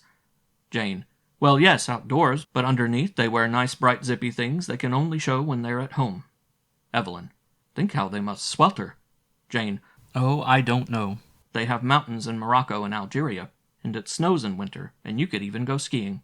Mrs. Fielding, "How interesting. Where do you girls learn all these things? You make me feel quite ignorant." Jane, "I just picked it up somewhere, I forget." "Why," I asked, "did you take that down?" Arab said, "It sounded out of character for Jane. I've never seen her read anything but fashion magazines, and she doesn't have the world's greatest memory. We were talking about Iceland once, and she thought it was at the North Pole." "According to your cast of characters, she works for a special service. What does she do there?" "Once she said something about her branch putting out books for soldiers." "What kind of books?" "She didn't say." I muttered, "Special service put out a pocket guide to England, and one for Ireland. Wouldn't it be interesting if they were putting out a pocket guide to Morocco and Algeria?" "But, Andy, we haven't any troops there." I didn't say anything. Arab stared at me for a moment, then whispered, "We don't have any troops there yet. Is that it?" "Maybe." "Andy, they wouldn't let a girl like Jane in on secret plans." "Of course they wouldn't. But somebody's got to do the filing and typing and mimeographing. If there's an operation, maybe only 10 or 12 men in the War Department might know the entire story, but thousands of people know little bits of it. Put the bits together and you've got the whole story." "Darling, it could be Norway or West Africa or France or a lot of places. They're all mentioned somewhere in my notes. Why do you pick Morocco and Algeria?" I muttered. It was just a feeling. I kept reading the notes over and over, and got the feeling there was a pattern in them. And then this conversation suddenly went click, and the pattern was North Africa. There must be other remarks that fit, and that's what we've got to check. We divided up the pages and spread them out on the ping-pong table and went through them. We jotted down remarks that fit the pattern on pages from the back of Arab's notebook and scribbled comments about the remarks. We traded items and tossed some away after a discussion, and went back and got others we'd passed up at first. Probably we missed things because we didn't have the necessary background knowledge to interpret them, but that couldn't be helped. End of Section 5. Section 6. When we were finished, we were pretty sure of what we had. No remark made the grade unless we knew that the speaker might have inside information on the point in question. We sorted out the items on the green table and numbered them. I read the numbered notes over carefully. 1. Remark. People think they're not getting much gas now, but just wait. So much oil will be needed that we'll have to cut the A cards way down from 4 gallons, and maybe the B cards too. Comments. Works for Office of Petroleum Coordinator. Me. An invasion would take a lot of oil. Arab. Could she mean submarine losses, not invasion? Me. She said oil will be needed. Doesn't sound like subs. 2. Remarks. I used to be a whiz in geography at school, only I didn't know the half of it. why some of these places in foreign countries can be spelled 3 or 4 different ways. The letters are different from the Roman alphabet, you see. And of course we have to make sure we use a standard system, or the men using the maps would get confused. Comments. Works for Army Map Service. Me. Could be Russian, Japanese, Chinese, or Arabic. None of them use the Roman alphabet. Arab. The Russians can take care of making their own maps. We're a long way from invading Japan. Likewise from getting a big army into China. Looks like Arabic? North Africa? Me. Yes. I've seen one place spelled different ways in the papers. Aguila, El Aguila, Al Aguila, etc. 3. Remark. Mrs. Fielding, you're French. What is this man Darlin like? Comments. Works in State Department. Me. Is she usually interested in political figures? Arab. No. Me. Does she speak French? Did she pronounce it right, or like a southerner saying darling? Arab. Doesn't speak French. Mrs. Fielding pronounced it the same way she did, so I suppose she had it right. Why? Me. She's heard people discussing Darlan, or she wouldn't be interested. Important people. At the State Department, perhaps. Arab. Who is Darlan? Me. Admiral of French Navy. Guy to be watched in any North Africa invasion. More important than Pétain or Laval in North Africa. 4. Remark. You'd never guess how many odd things rate as strategic materials. Like pyrethrum. That's the basis for a lot of insect powders and sprays. The war cut off most of our imports, and there was a lot of trouble about it. We sent out a big report on it yesterday. Comments. Works for Board of Economic Warfare. Me. Why add this? Arab. Pyrethrum is grown in North Africa and Dalmatia. Why a big report on pyrethrum now, unless we're invading a place where we can get some? 5. Remark. I haven't heard from Jack in weeks. I'm afraid the next letter I get will have an APO address. Comment. Works for OWI. Doesn't matter in this case. Me. I don't get this. Arab. Jack, previously identified as 2nd Lieutenant in Armored Infantry Battalion of 1st Armored Division, last reported at Indio, California. Me. Oh, that's the Desert Training Center. Guess where the 1st Armored is going. 6. Remark. This V-mail is really wonderful. Of course, it's taken time for it to catch on, but we're getting ready to handle a big increase. Comments. Works for AGO. Arab. AGO handles V-mail. Big increase means a lot more troops going over. 7. Remark. Me have a thrilling job? I don't know what's thrilling about typing requisitions for goggles and mosquito bars all day. Comments. Me. Goggles for sand or dust, mosquito bars for tropical or semi-tropical countries. Put them together and they spell desert. I hear they got one in North Africa. 8. Remark. Almost every boy I knew at college went Navy. Funny. Out of that bunch I went with, 5 got duty skippering something called Higgins boats. They were so disgusted at first, they wanted PT boats. One of them was coming down this weekend, but his leave was canceled. Comments. Works for WPB. Doesn't matter in this case. Me. Higgins boats are Higgins landing boats, to land troops on hostile shore. Arab. A leave being canceled always makes me feel an operation is on. 9. Remark. Those German tanks aren't so tough. After all, we haven't been asleep. We've got new tank destroyers, you know. Comments. Works for Ordnance. Me. No, I didn't know we had new tank destroyers. When was it announced? Arab. Oh, Andy, I could have bitten my tongue off when it slipped out. 10. Remark. They pick such funny names for warships, like Jean Bart. Imagine naming a warship for a girl. Comments. Works for Navy. Arab. Over my head, why pick this? Me. It's not a girl's name.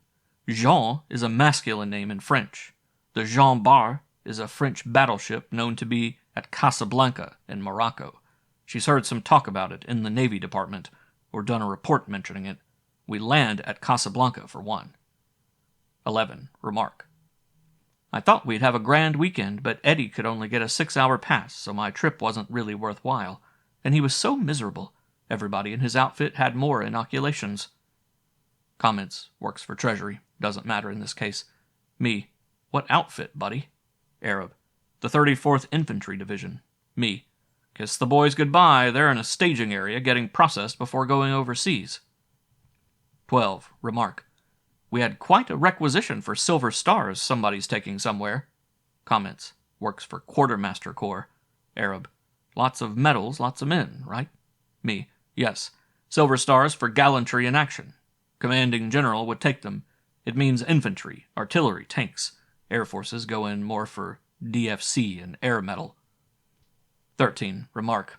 It's not just a matter of shipping any old locomotives. American locomotives won't run on some of these narrow-gauge railroads. Comments. Works for Transportation Corps. Me. Notable area for narrow-gauge railroads. North Africa. Arab. Russia? Me. Russia has wide gauge. 14. Remark.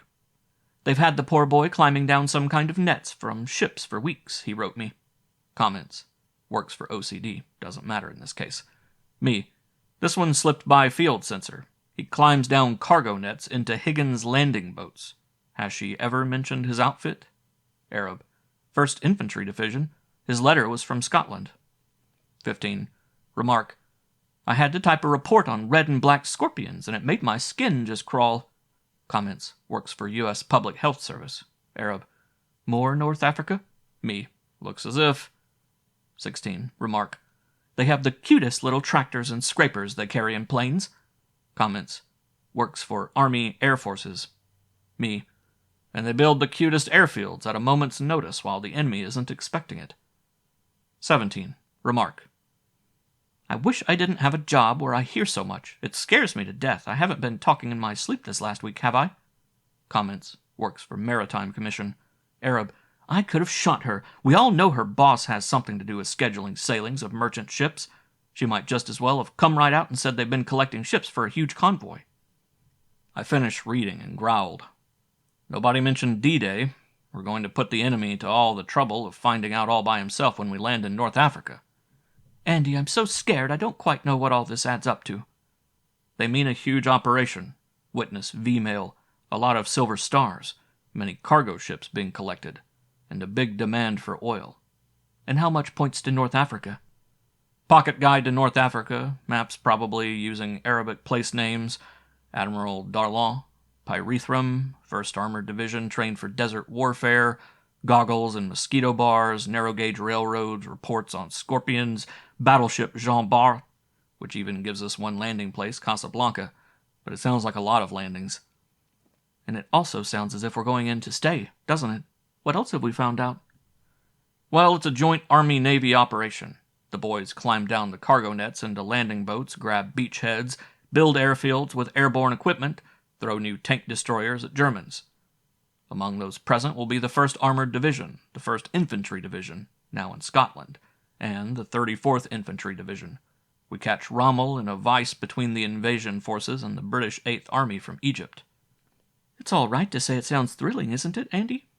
It sounds thrilling to tell a guy you're going to smack him in the jaw, but sometimes it works out better to smack him first. Andy, either Renee or Joey was around at the various times I picked up these remarks. Do you think they picked them all up too? Well, that's their job. They may have missed some, but they may have some you missed. And don't forget, this may be only part of the story plain Mr. Jones has. He may have other sources of gossip, and he can get a lot of background material through his clipping bureau. Do you think they'll raid your room upstairs if they already have all this information? Uh-huh. They've got to take a chance, if they've figured out the North African story. If they have, they know the same stories and the notes I'm supposed to have taken. If I haven't figured out the pattern, they've got to stop me from doing it. And they must feel sure I haven't, or the government would be landing on their necks by now. The only question is, have the Jones boys got the pattern? If they have, get ready to duck. And if they have, do you think they've sent word to Germany? I doubt it. I don't think the pattern showed clearly enough until yesterday or today, and they can't just pick up a phone and call Berlin. It'll take time to get a message on the way. Have you heard anything upstairs? Not a sound, Andy. Well, anyway, we don't have to wait here anymore. We've got plenty of evidence. I turned out the lights by turning the bulbs in their sockets, because the click of a switch can sound loud in a quiet house, and we crept upstairs and eased the door open. The house was still, not a pleasant stillness, but as if a dozen people were holding their breath. We waited minutes without hearing anything. Then we sneaked into the black living room. I found the phone and lifted it gently from the cradle. Arab's body pressed close to me, warm and reassuring. It was just a matter now of giving a number and speaking a few sentences, and... Arab must have felt me go rigid. Her lips moved against my ear. "What is it?" she whispered. I didn't answer. I would have traded the world's greatest music for the purr of electricity in that receiver. But there was nothing. Nothing at all. Just an ugly, dead silence. Arab breathed. "Is the wire cut?" "Yes." Her lips touched mine in the darkness. "It's been fun, Andy," she said, and I heard the snick of the safety catch on her Smith & Wesson going out of business. I replaced the phone carefully, and as my fingers relaxed, I heard a faint squeaking. Arab touched my arm and said, "Somebody's raising that window." We inched across the dark room and flattened against the wall, one on each side of the window. The sash made a tiny wailing noise like a far-off banshee. The noise ended at last, and the shade went up, unrolling a gray carpet of light across the room. A face floated in the opening like something conjured up for a seance. A face with wide, frightened eyes. It was Renee Fielding. End of Section 6. Section 7. She looked around but didn't give her eyes enough time to adjust completely to the blackness. Then she climbed in. Arab and I couldn't have worked it better with a rehearsal. I plastered my right hand over Renee's mouth and grabbed her wrist with my left. Arab locked her other wrist and whispered a few threats in her ear. Renee didn't struggle. We walked her quietly away from the window. A watcher outside would have had to be very close to have noted anything suspicious. We edged slowly down the cellar steps until our feet scraped concrete. Arab said to Renee, "Will you be quiet if we don't tie or gag you?" Renee nodded. "All right," Arab said.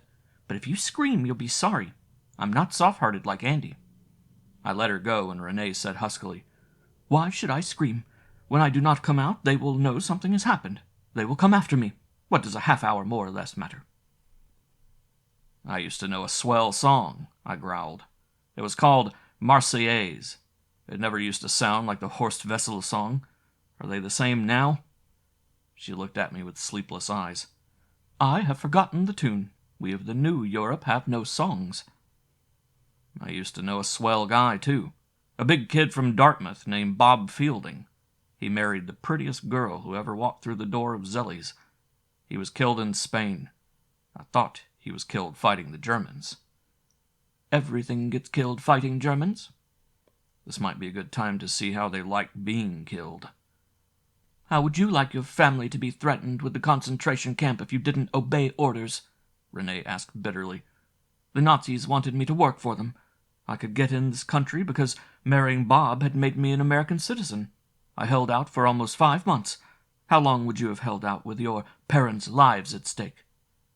"This is a good time to make another choice." She shivered. "The Germans cannot be beaten. They would kill me. They would kill my family." "You know what all this excitement is about, don't you?" "Yes. Landings in French North Africa." "It's the first step toward bringing France back to life." "The Germans will kill your troops." "Has your crowd got word out yet?" "Not yet. We did not realize it was North Africa until today. It takes time to arrange to send a message. Either there must be a U-boat contact, or the message must be sent by short wave direct to Germany." I tried to make my voice sound casual. "Shortwave to Germany is a little dangerous, isn't it?" "Yes, the sending station may be spotted, although we use a directional antenna. I do not think that the message will be sent that way. There will be a U-boat contact tomorrow night. It is safer to give the message to the U-boat and let them radio from offshore." She was so certain that we were trapped that she wasn't being careful. If I could avoid a hint that this was cross-examination, she might spill plenty. "Well," I said, "a little drive to the seashore won't be hard for you to take. The weather is still nice."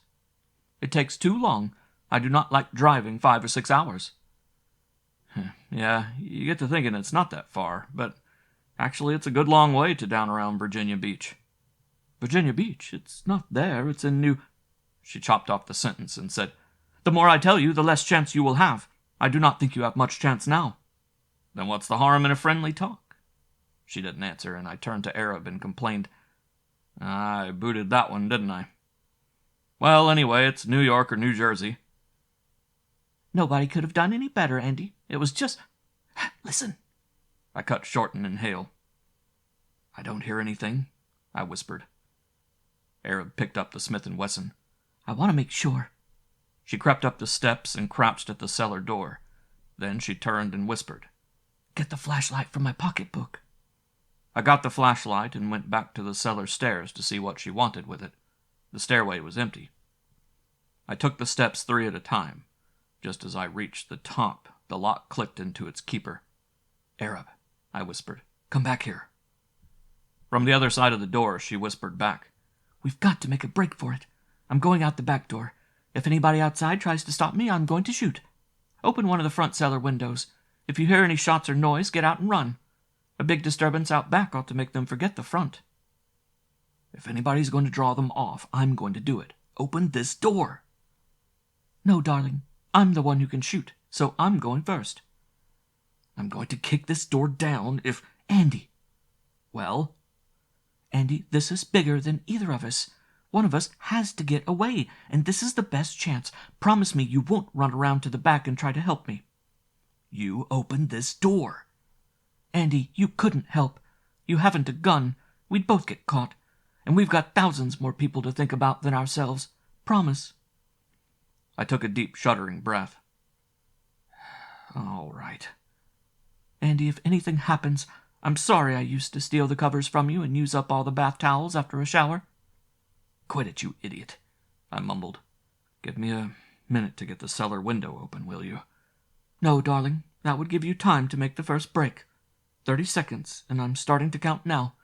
Good luck, darling. Her feet moved stealthily away from the door. I raced downstairs, counting. Renee couldn't have heard our whispered conversation, so I merely shoved her into a back corner and told her not to budge. I grabbed a hatchet from the tool shelf, turned out the electric light bulb, and jumped to the front window. 20 seconds gone. It took 10 more to loosen the blackout shades and lift the hinged window quietly. There was still no sound from the back of the house. I hoisted myself up into the window well and crouched to take a quick survey. Bushes and trees were stiff, black cutouts against the night sky. Arab must be okay so far. I jumped out and streaked for the nearest patch of trees. And then from the rear of the house came the flat, vicious slaps of a gun. A man screamed. If it had been Arab's voice, I couldn't have gone on. But it was a man, and she might be getting through. A shadow moved in front of me, moving too slowly, too late. He had been starting toward the rear of the house.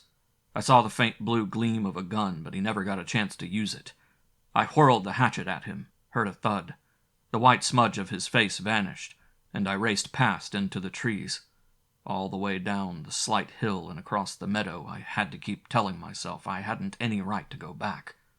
There had been only 3 shots, and they had sounded as if they came from the same gun. I was sure it had been Arab's. She could have broken through. The car was in the field where I had left it. I raced the motor, slammed through the hedge bordering on the field, and went roaring back toward Washington. Colonel Parker was my best bet. His house was only 4 miles away near Fort Myer. I skidded into his driveway less than 5 minutes later. My pounding and bell ringing brought him to the door at a run, wrestling with the cord of a bathrobe. He took one look at me and snapped, "What happened?" "It's that Q Street business, Colonel. They've got the North African invasion spotted, and..." He yanked me inside. "Keep your voice down. My God, is it really North Africa?" "Sir, they've put together a lot of loose talk. And maybe they've got my wife and... I handed him the scraps of paper on which Arab and I had made our notes. He glanced at them, threw a few questions at me, and went to work on the phone. He talked to half a dozen people and finally hung up and said, "We'll have the houses on Q Street in a bag in 10 minutes. About your wife." He cleared his throat and said gruffly, "Good kid, isn't she? Is somebody gonna look out for her, Colonel?" "2 companies from Meyer are being turned out right now. They'll comb the whole countryside around Falls Church." "Sir, wasn't it possible to find out anything about that gang before all this happened?" "There wasn't anything to find out. They didn't try to steal, plan, or arrange for sabotage. They just listened to loose talk. A lot of investigation of their pasts was being done. We'd already found out that Joey Rader was a Franco volunteer in the Spanish Revolution. He flew with the Condor Legion, the State Department said. But he couldn't be jailed for that. Well, let's have your story from the beginning. They questioned me again and again on what Renee had let slip about routes and the speeds of cars, and finally they worked out a radius of operations based on the 5 or 6 hours drive Renee had mentioned. It swung in a great arc from Washington, cutting part way up the Long Island coast and swinging down the Jersey and Maryland beaches and the long Cape Charles Peninsula across Virginia and into North Carolina. Orders went out to watch the roads. Nobody seemed hopeful, though, because I hadn't been able to describe any car the gang might be using except Joey's Roadster. A Navy four-striper came in with blue water charts. Theoretical locations for shortwave stations were picked along the suspected shorelines, and the possible beams to Europe were plotted. Somebody said, "With ships listening in here and here and here and here, we can intercept any signals. We get a fast resection on the sending station. We flash word to the Eastern Defense Command and Eastern Sea Frontier. We have the coast blanketed with planes on the inshore patrol, and we blast the station." How long will all that take? Not long. We'll have a few minutes to go on. They can't just press a key and get Deutschlandsender. They've got to send out all call letters and get acknowledged. We can't blanket part of Long Island and all Jersey and Maryland and Virginia and part of North Carolina. We don't have to. I can see them making Long Island in 5 or 6 hours at 35 miles an hour. Driving fast these days attracts attention. I say blanket New Jersey and cover the rest as well as we can with what's left. We're betting heavy on shortwave. What about the U-boat? If it's not a radio job, they'll have to flash visible signals or get a boat in or out. We'll fix things so we can count every minnow coming and going. We'd better, someone said grimly. End of Section 7. Section 8. The conference started breaking up after that. Colonel Parker checked the situation at the Crowley house and had to tell me that the troops had found nothing. The Jones gang and Arab had vanished. A detail had been left at the house to keep an eye on things and to continue the search after dawn, but it looked hopeless. I drove back slowly to the Crowleys.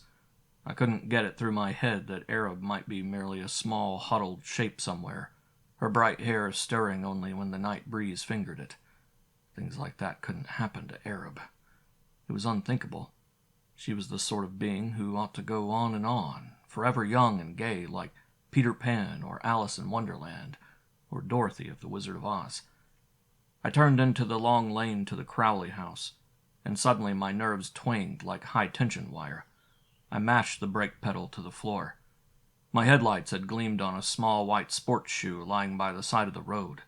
It was Arab's. I got out, bent to pick it up. It was too late when I saw the inch-thick broken branch. Too late when I heard the rustle of the bush beside me. There was nothing but a ringing blackness, and then quiet. My eyelids opened creakily like the cover of an old-fashioned roll-top desk.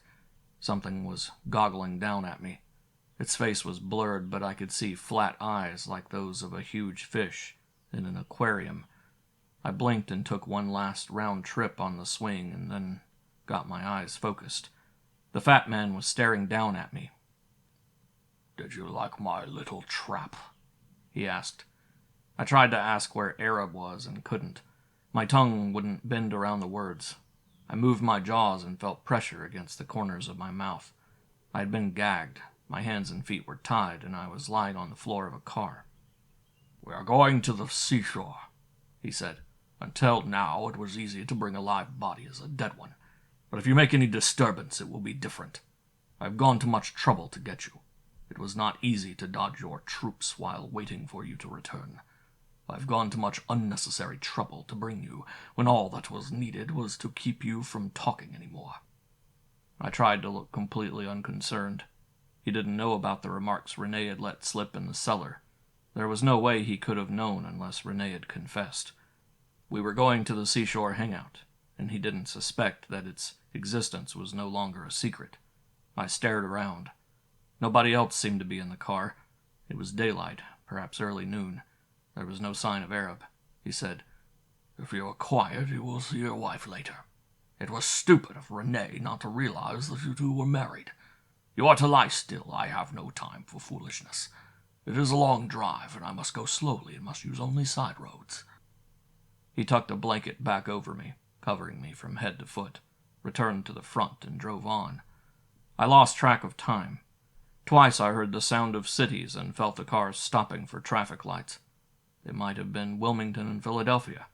Then there was nothing to notice for ages. I worked a corner of the blanket back finally. It was dark. The air was thick and sweet with salt smells. The car tilted upward and dull thunder rumbled under the wheels. It sounded like the boards of a wooden bridge.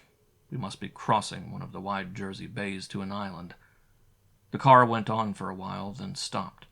The fat man peeled back the blanket, untied my ankles, and pulled me out of the car. My legs wobbled.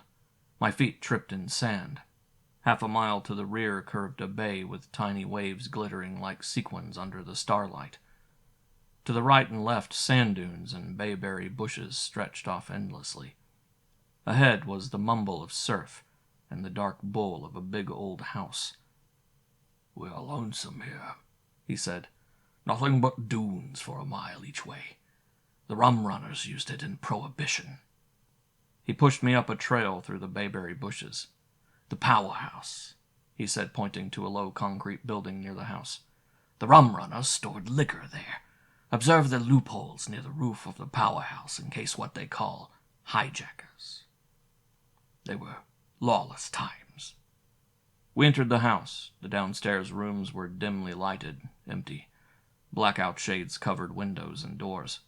When we started upstairs, boards squalled underfoot as if we were treading on cats. "Joey!" the fat man called. A voice answered from the third floor. "Here, Chief." "Come to the map room, you and Renee. Bring the girl." "Okay, Chief." On the second floor, the fat man opened the door of a big room and shoved me in ahead of him. A desk lamp was glowing, but no one was present. This was the fat man's birch Tesgarten. This was where he sat like a plump white toadstool brewing poison. In one corner stood a glass case containing several revolvers, a shotgun, 4 rifles, a Tommy gun, and even a hand grenade. In another corner gleamed the panels of a shortwave transmitter. Maps and filing cases lined the walls, and I didn't have to be told that the files contained the choice items picked up by its clipping bureau. The fat man said, "Sit in that straight chair, Lieutenant." He untied the gag and complained, "You have caused much trouble, Lieutenant." I worked my tongue around a few times and then managed to say thickly, "Yeah, I don't have much hope of winning an Iron Cross." "I do not understand it. You are not unusually strong. You are not intelligent. Witness, for example, the way you took the bait of your wife's shoes by the road." "Sure, I'm just the scrub team. Think what our first team will do to you babies." "Your first team will never land in North Africa. What you have done will have no effect on that. But you have destroyed my usefulness here. I plan to leave tonight. Now listen carefully. There is little room on a U-boat. I will be aboard, and Renee and Joey.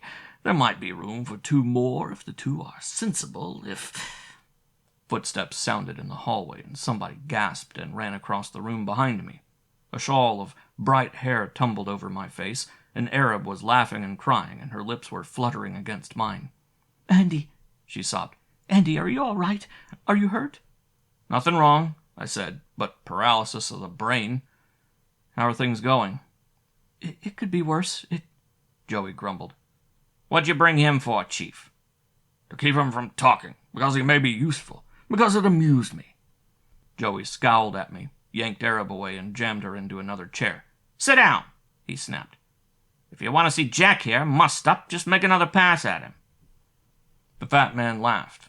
It was like the gurgling of water in drain pipes. "Joey has trouble with his women," he said. "He has to keep them tied up, or they run to another man, or else fight Joey. There is something to be said for a woman who will fight, however. Isn't there, Renee?"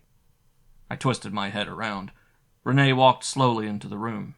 Her eyes were black smudges. "I do not know what you mean," she said. "I mean the way you failed to fight after these 2 caught you in the lieutenant's house. You did not struggle, you gave no warning, and you were not gagged and tied." She whispered. "I was afraid." His voice was soft and happy.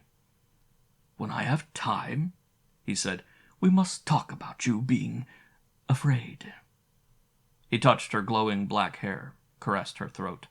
The idea of fear must have excited him. "Chief," Joey said, "I don't like leaving this desk doughboy around with his legs free." "Tie his ankles, then." Joey brought out some cords from his pocket and began trying to saw through my ankles with them. "I don't like it," he complained. "There's only 2 of us, and this guy is mean. He almost killed Winter with that hatchet." "Winter was stupid," the fat man said. "He thought only with his biceps. It is necessary to think with the biceps and with the head, as I do." Joey grumbled something. The fat man kicked him and yelled, "As I do, pig! Did you hear me?" Joey tumbled backward. Yeah, Chief, sure," he stammered. "No, nobody can touch you." The fat man nodded, calmed. "Biceps are merely tools," he said. "It is not enough to use force only, the way our stupid junker generals and admirals do. The head must turn the enemy's strength against him, as Himmler and I do, as we turn America's strength against herself. Big, strong, stupid America, boasting of her power. We turn the boasts against her, the loose talk, the bragging." Arab made me think of kids at high school graduations, feet and knees pressed demurely together, soft shoulder-length blonde hair escaping from a little girl ribbon, hands in long white gloves crossed on her lap. But they weren't gloves. Her hands had been wrapped with layers of adhesive tape, and her wrists had been crossed and taped. She couldn't wriggle anything but her thumbs. I asked, "How did they catch you?" "I slipped out of the back door and went maybe 20 steps, and a man jumped toward me.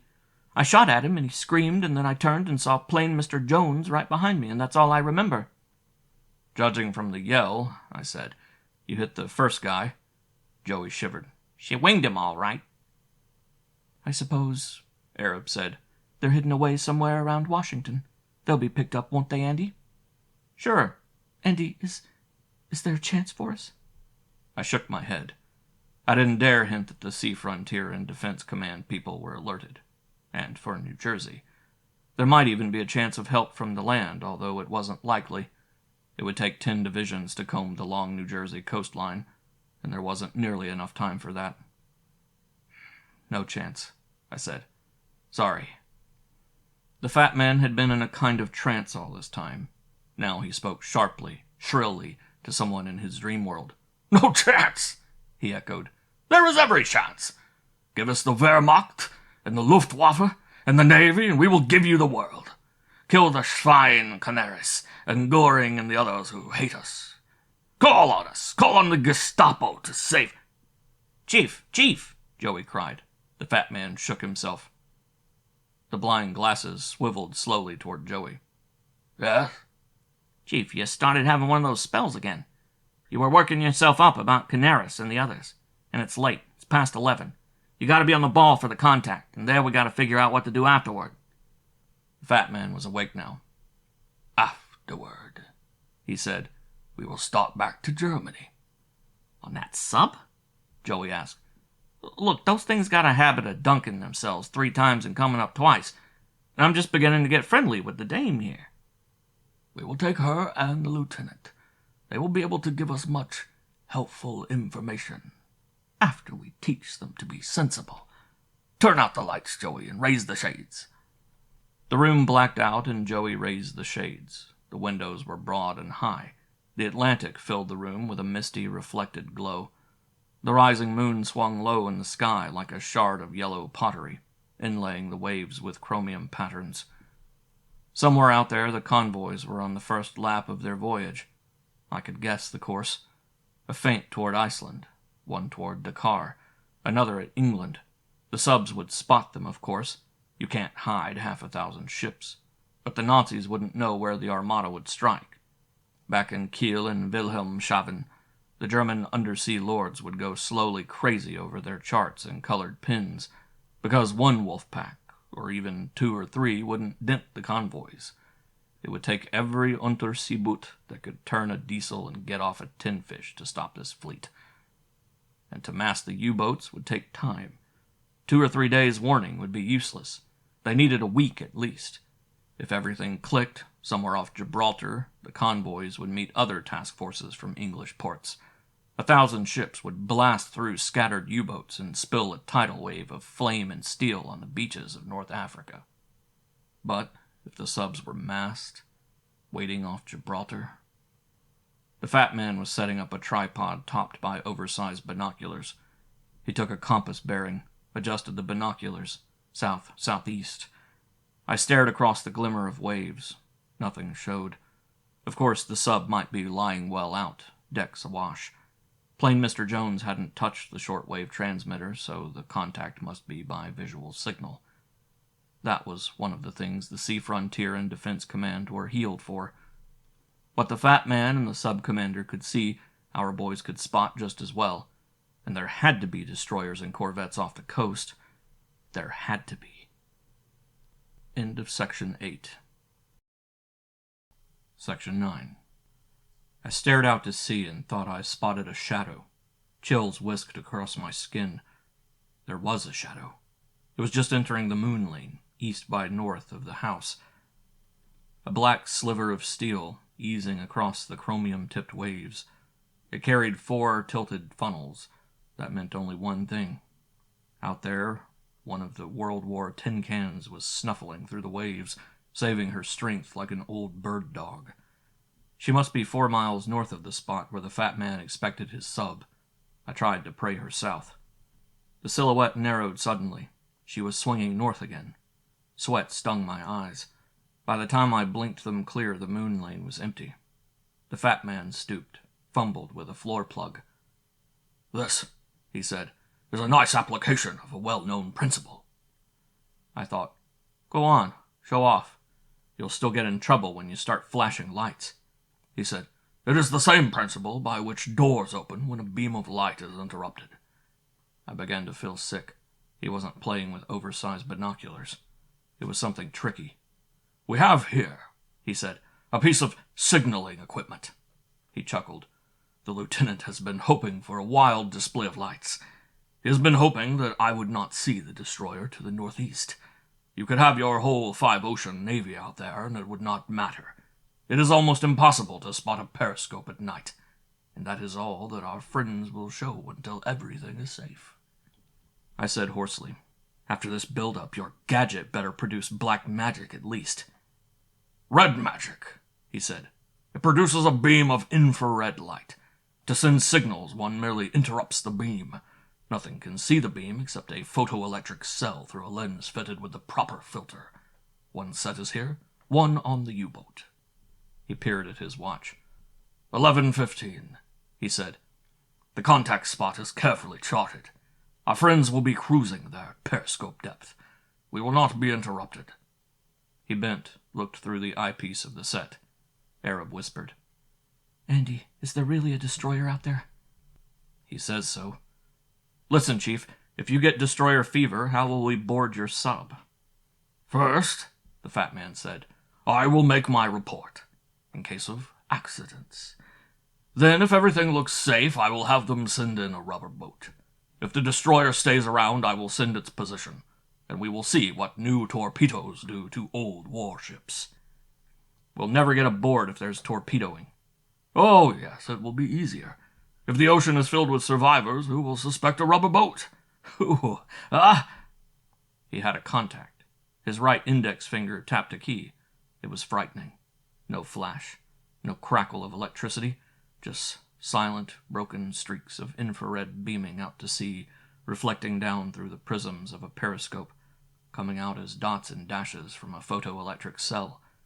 There must be some way to stop him, some way to take his own strength and turn it against himself, the way he liked to do with others. There must be. I laughed. I put everything into it. It had to be good enough to start him on the way to one of his hysterical spells. And so I laughed. Laughed while my throat ached. He turned and said, "What is it? Why do you laugh?" "You're doing a great job," I snickered. "Do you know what kind of decoration you'll get for it?" He moved toward me. Pudgy fingers squirmed like tentacles. "Yes," he said. "I will be given the Knight's Cross of the Iron Cross." His voice lifted half an octave. "You think I will not get it? You think the work does not demand it?" "Oh, sure. The work demands it, but you won't get it. The fingers coiled at my throat. Go on, choke me, I yelled. It won't change things. The sub-commander will get the Knight's Cross. You know what crosses you'll get? The double cross. The fingers relaxed. What do you mean? He said thickly. You got big stuff there. You hand it to the sub-commander. Where's your receipt? What's to stop him from taking all the credit? You work for Himmler? Who does he work for? Canaris, Admiral Canaris, German Naval Intelligence. Well, that's swell. You know that secret radio station inside Germany that blasts Himmler every week? The one on which Gustav Siegfried Eins does his stuff? How does it keep going? How does it last 5 minutes? His hands went to work on a phantom deck. The High Command is behind that station, he snarled. They hate us. Sure. You think that sub-commander will give you and Himmler a build-up? Like hell. Naval intelligence will steal the credit. They'll use it to cut Himmler's throat with the Fuhrer. They'll say they got the dope from men off torpedoed ships. I made my voice sound low and nasty. And do you know what happens to you? I know. His body was twitching, jerking. What happens? His voice skirled up suddenly. What happens? I sneered. The commander of that sub sees you coming out in the rubber boat he sent for you. He yells, "Tricked! The Americans have seized that boat. 10 rounds rapid fire. Blam, blam, blam, blam." "Stop it!" he screamed. Joey cried. "Don't let him upset you, Chief." The blind glasses glared at Joey. The fat man's voice sounded as if he were yelling through a blanket.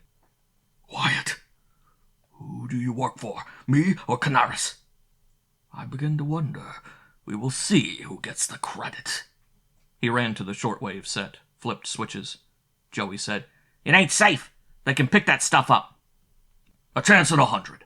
One destroyer cannot police the shortwave bands. It would take 10, 20. Dials glowed on the set, reflecting greasily on his face. "Renee!" he called. She whispered, "Yes?" "The commander may be worrying. Signal him to stand by." "I do not know how." "A long press on the button for a dash. A short press for a dot. It is plain international code. There is a handbook on my desk." She slipped past my chair like a pale shadow, found the book, and went to the infrared set. Joey got her a flashlight. She masked the beam with her hand, studied the international code, and began sending slowly, going back to the page for each new letter. The big shortwave set was warming up now. It purred like a giant cat. The fat man touched dials, clamped a receiver over one ear. His fingers tested the sending key. "Joey!"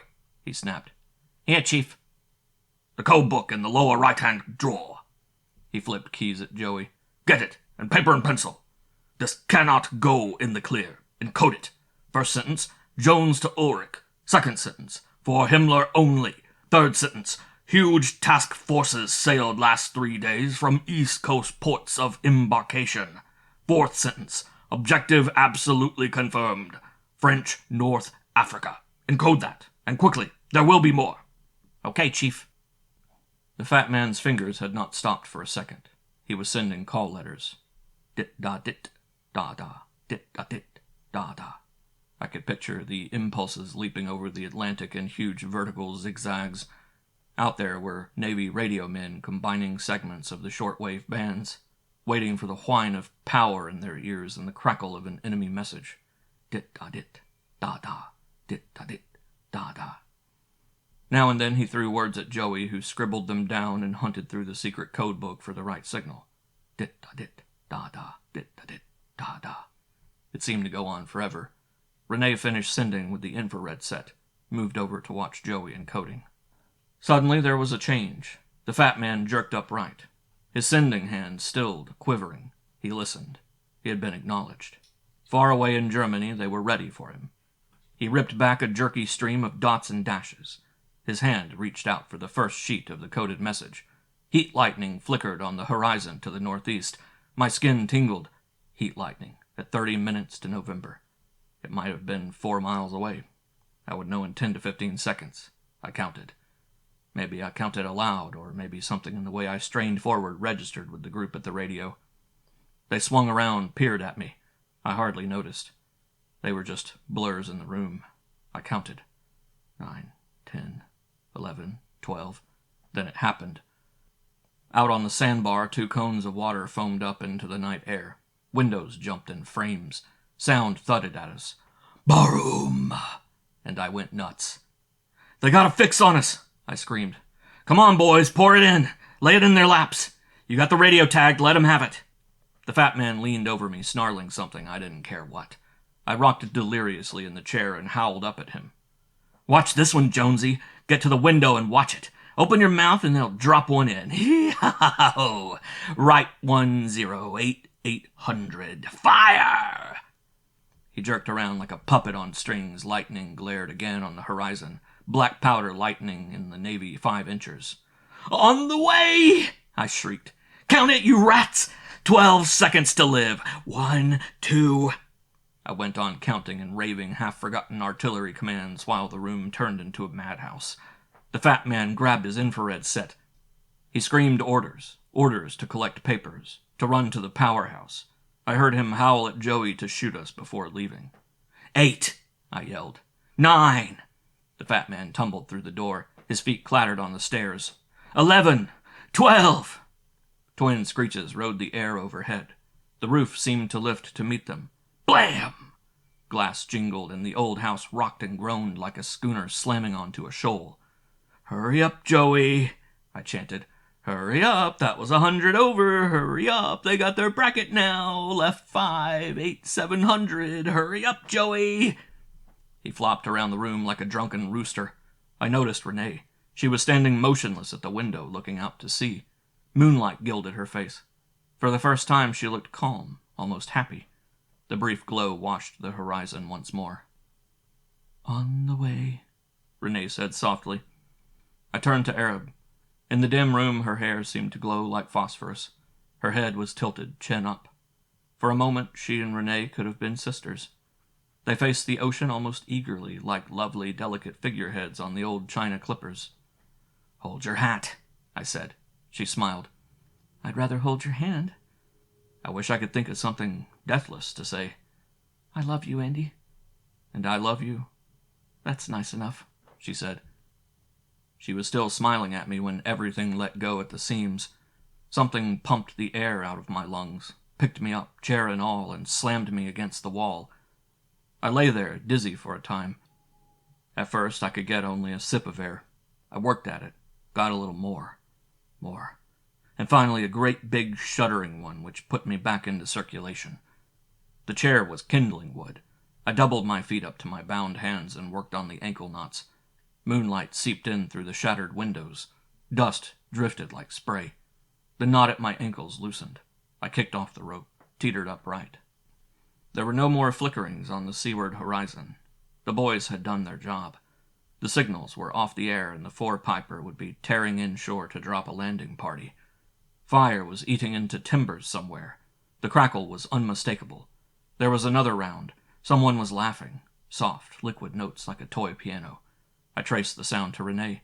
She was standing in front of the huge map on which the fat man had flagged troop dispositions. The map hung askew, but some of the pins were still in place. Renee was standing in front of it, wavering on her feet. I could hardly believe what I saw.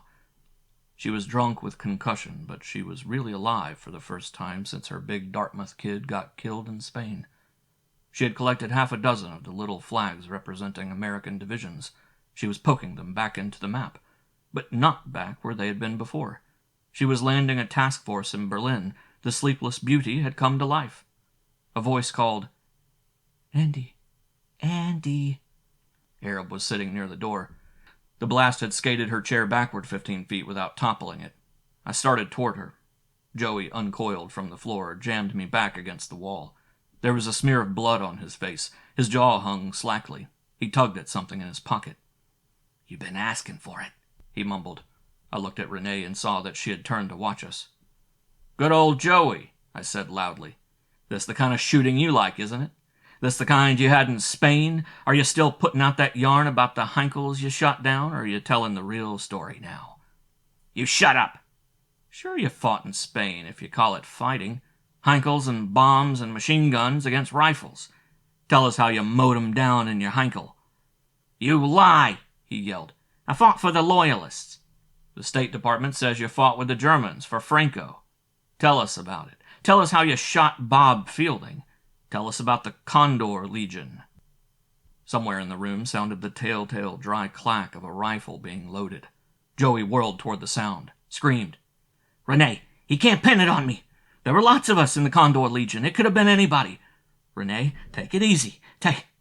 He wrenched the gun out of his pocket. I kicked his elbow a split second too late.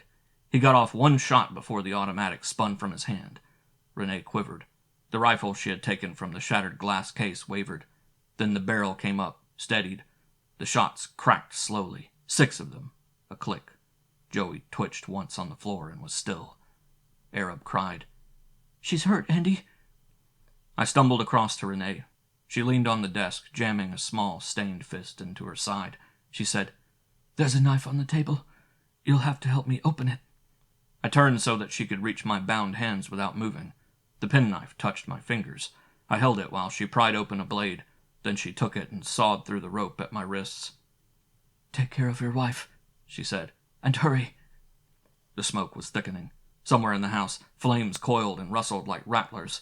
I slashed the cords around Arab's knees and ankles, sliced the tape linking her wrists. The adhesive binding her fingers into boxing glove shape would have to wait. Arab brushed past me and began scooping things from the desk and floor with her mittened hands, and I yelled, "We haven't time for that!" "Don't argue," she said calmly. "I'll be right with you." I knelt beside Joey for a moment and decided that he must have been dead when he hit the floor. Renee was still waiting by the desk. The fist doubled against her side seemed darker. Her body swung up lightly into my arms. I carried her out into the hall. We were lucky. Apparently the shells had burst into the 3rd floor. The smoke wasn't bad, and the flames were above us, not below. I started downstairs. "Bob?" she said suddenly. "Sorry, this is just Andy." "Bob used to carry me like this." "Did he?" "He used to say I ought to try out for the 90-pound team." "You could still make it." "Did you understand that Jones went into the powerhouse?" she whispered. "He took the infrared set with him. He can attach it and signal through one of those slots near the roof." "We'll take care of him." "The door will be open, Andy. He expected Joey and me to follow him." I picked my way through a jumble of furniture on the 1st floor, kicked the back door open. I carried Renee well back from the house and lowered her to the sand. Her eyes were feverish. She whispered, "I used to be afraid of dying, afraid of what might happen to my people in Brittany, afraid that the Germans could not be beaten. Now I am not afraid. It is worth dying to beat the Germans. Tonight I stood at the window, and when the guns fired the 3rd time, I was not afraid at all." "Sure," I muttered. "You've got what it takes." "I'm sorry you saw how I acted with... She nodded toward the powerhouse. "With him. It was not really me." "I know it wasn't." "Will Bob understand?" "Sure," I growled. "He'll scrub your chin with his knuckles and tell you to forget it." Feet scuffled the sand beside us, and Arab dropped to her knees, spilling an armful of loot. "How is she?" she gasped. "I grabbed a tablecloth. Andy, you'll have to rip it into bandages. My fingers—" Renee pressed the stained fist harder into her side. "Let me alone," she said sharply. "The U-boat! You must warn the destroyer about it. You must go after that man in the powerhouse." Arab bent down and kissed her. "I brought Joey's flashlight," she said, "and the international code you were using. I can handle the flashlight with my thumb. Andy will do the rest." Renee smiled. Her head drooped onto the sand. Her lips moved. I leaned closer. She was crooning an elfin melody. For a moment I could see Renee and Bob hanging over their balcony, watching moonlight on the Seine and humming a quaint little college song. She whispered it softly. "Dartmouth will shine tonight. Dartmouth will shine. Dartmouth will shine tonight. Dartmouth will shine. Dartmouth will shine tonight. Dartmouth will shine. When the sun goes down and the moon comes up, Dartmouth will shine." It was almost gay, almost a challenge. The elfin whisper faded. She lay there quietly, smiling up at the Dartmouth moon. From the look on her face, Bob must have been waiting. I got up stiffly. I brought a shotgun, Arab said. Take it. I can't handle a gun. She pushed something into my hand. Take this then, please. It was the grenade from the fat man's arsenal. I stuffed it inside my shirt, walked across white sand to the powerhouse. Now and then the building blurred, and I had to gulp knots out of my throat. The door was ajar. I kicked it wide and went in. The fat man straightened slowly. He had been crouching on a narrow platform, adjusting the infrared set to send through a loophole. Light from a single electric bulb flashed on his glasses. The room was filled with the shudder and whine of the dynamo, and at first I couldn't hear what he was saying. I moved carefully toward the platform, and at last caught a phrase. He was saying, "This time we will not be interrupted." When he saw I wasn't rushing him, he started down the steps. His round, polished head hunched between his shoulders. The fat arms swung out, fingers stroking the air ahead of him. He was 3 steps up when I reached the bottom of the stairs to the platform. Suddenly he whirled, dropped to his hands. A foot lashed at my throat. I was waiting for it. I caught the foot and gave it a flip. He crashed down, but managed to roll part of the shock out of the fall. I nailed him on the bounce with a straight right. His glasses flew off, and I saw his eyes. They were bright blue, and they bulged in their nests of fat. Now I knew why he wore glasses, to keep people from snickering at him.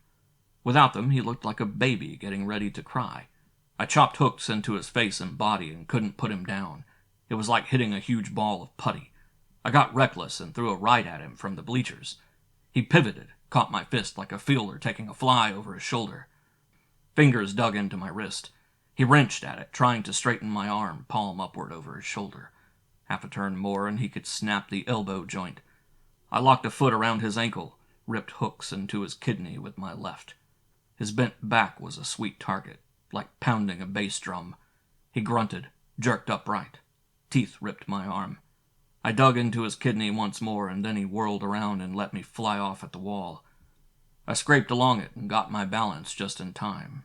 He was charging at me. He came blindly, head down, wide open as a dummy, sliding down a wire at a bayonet drill.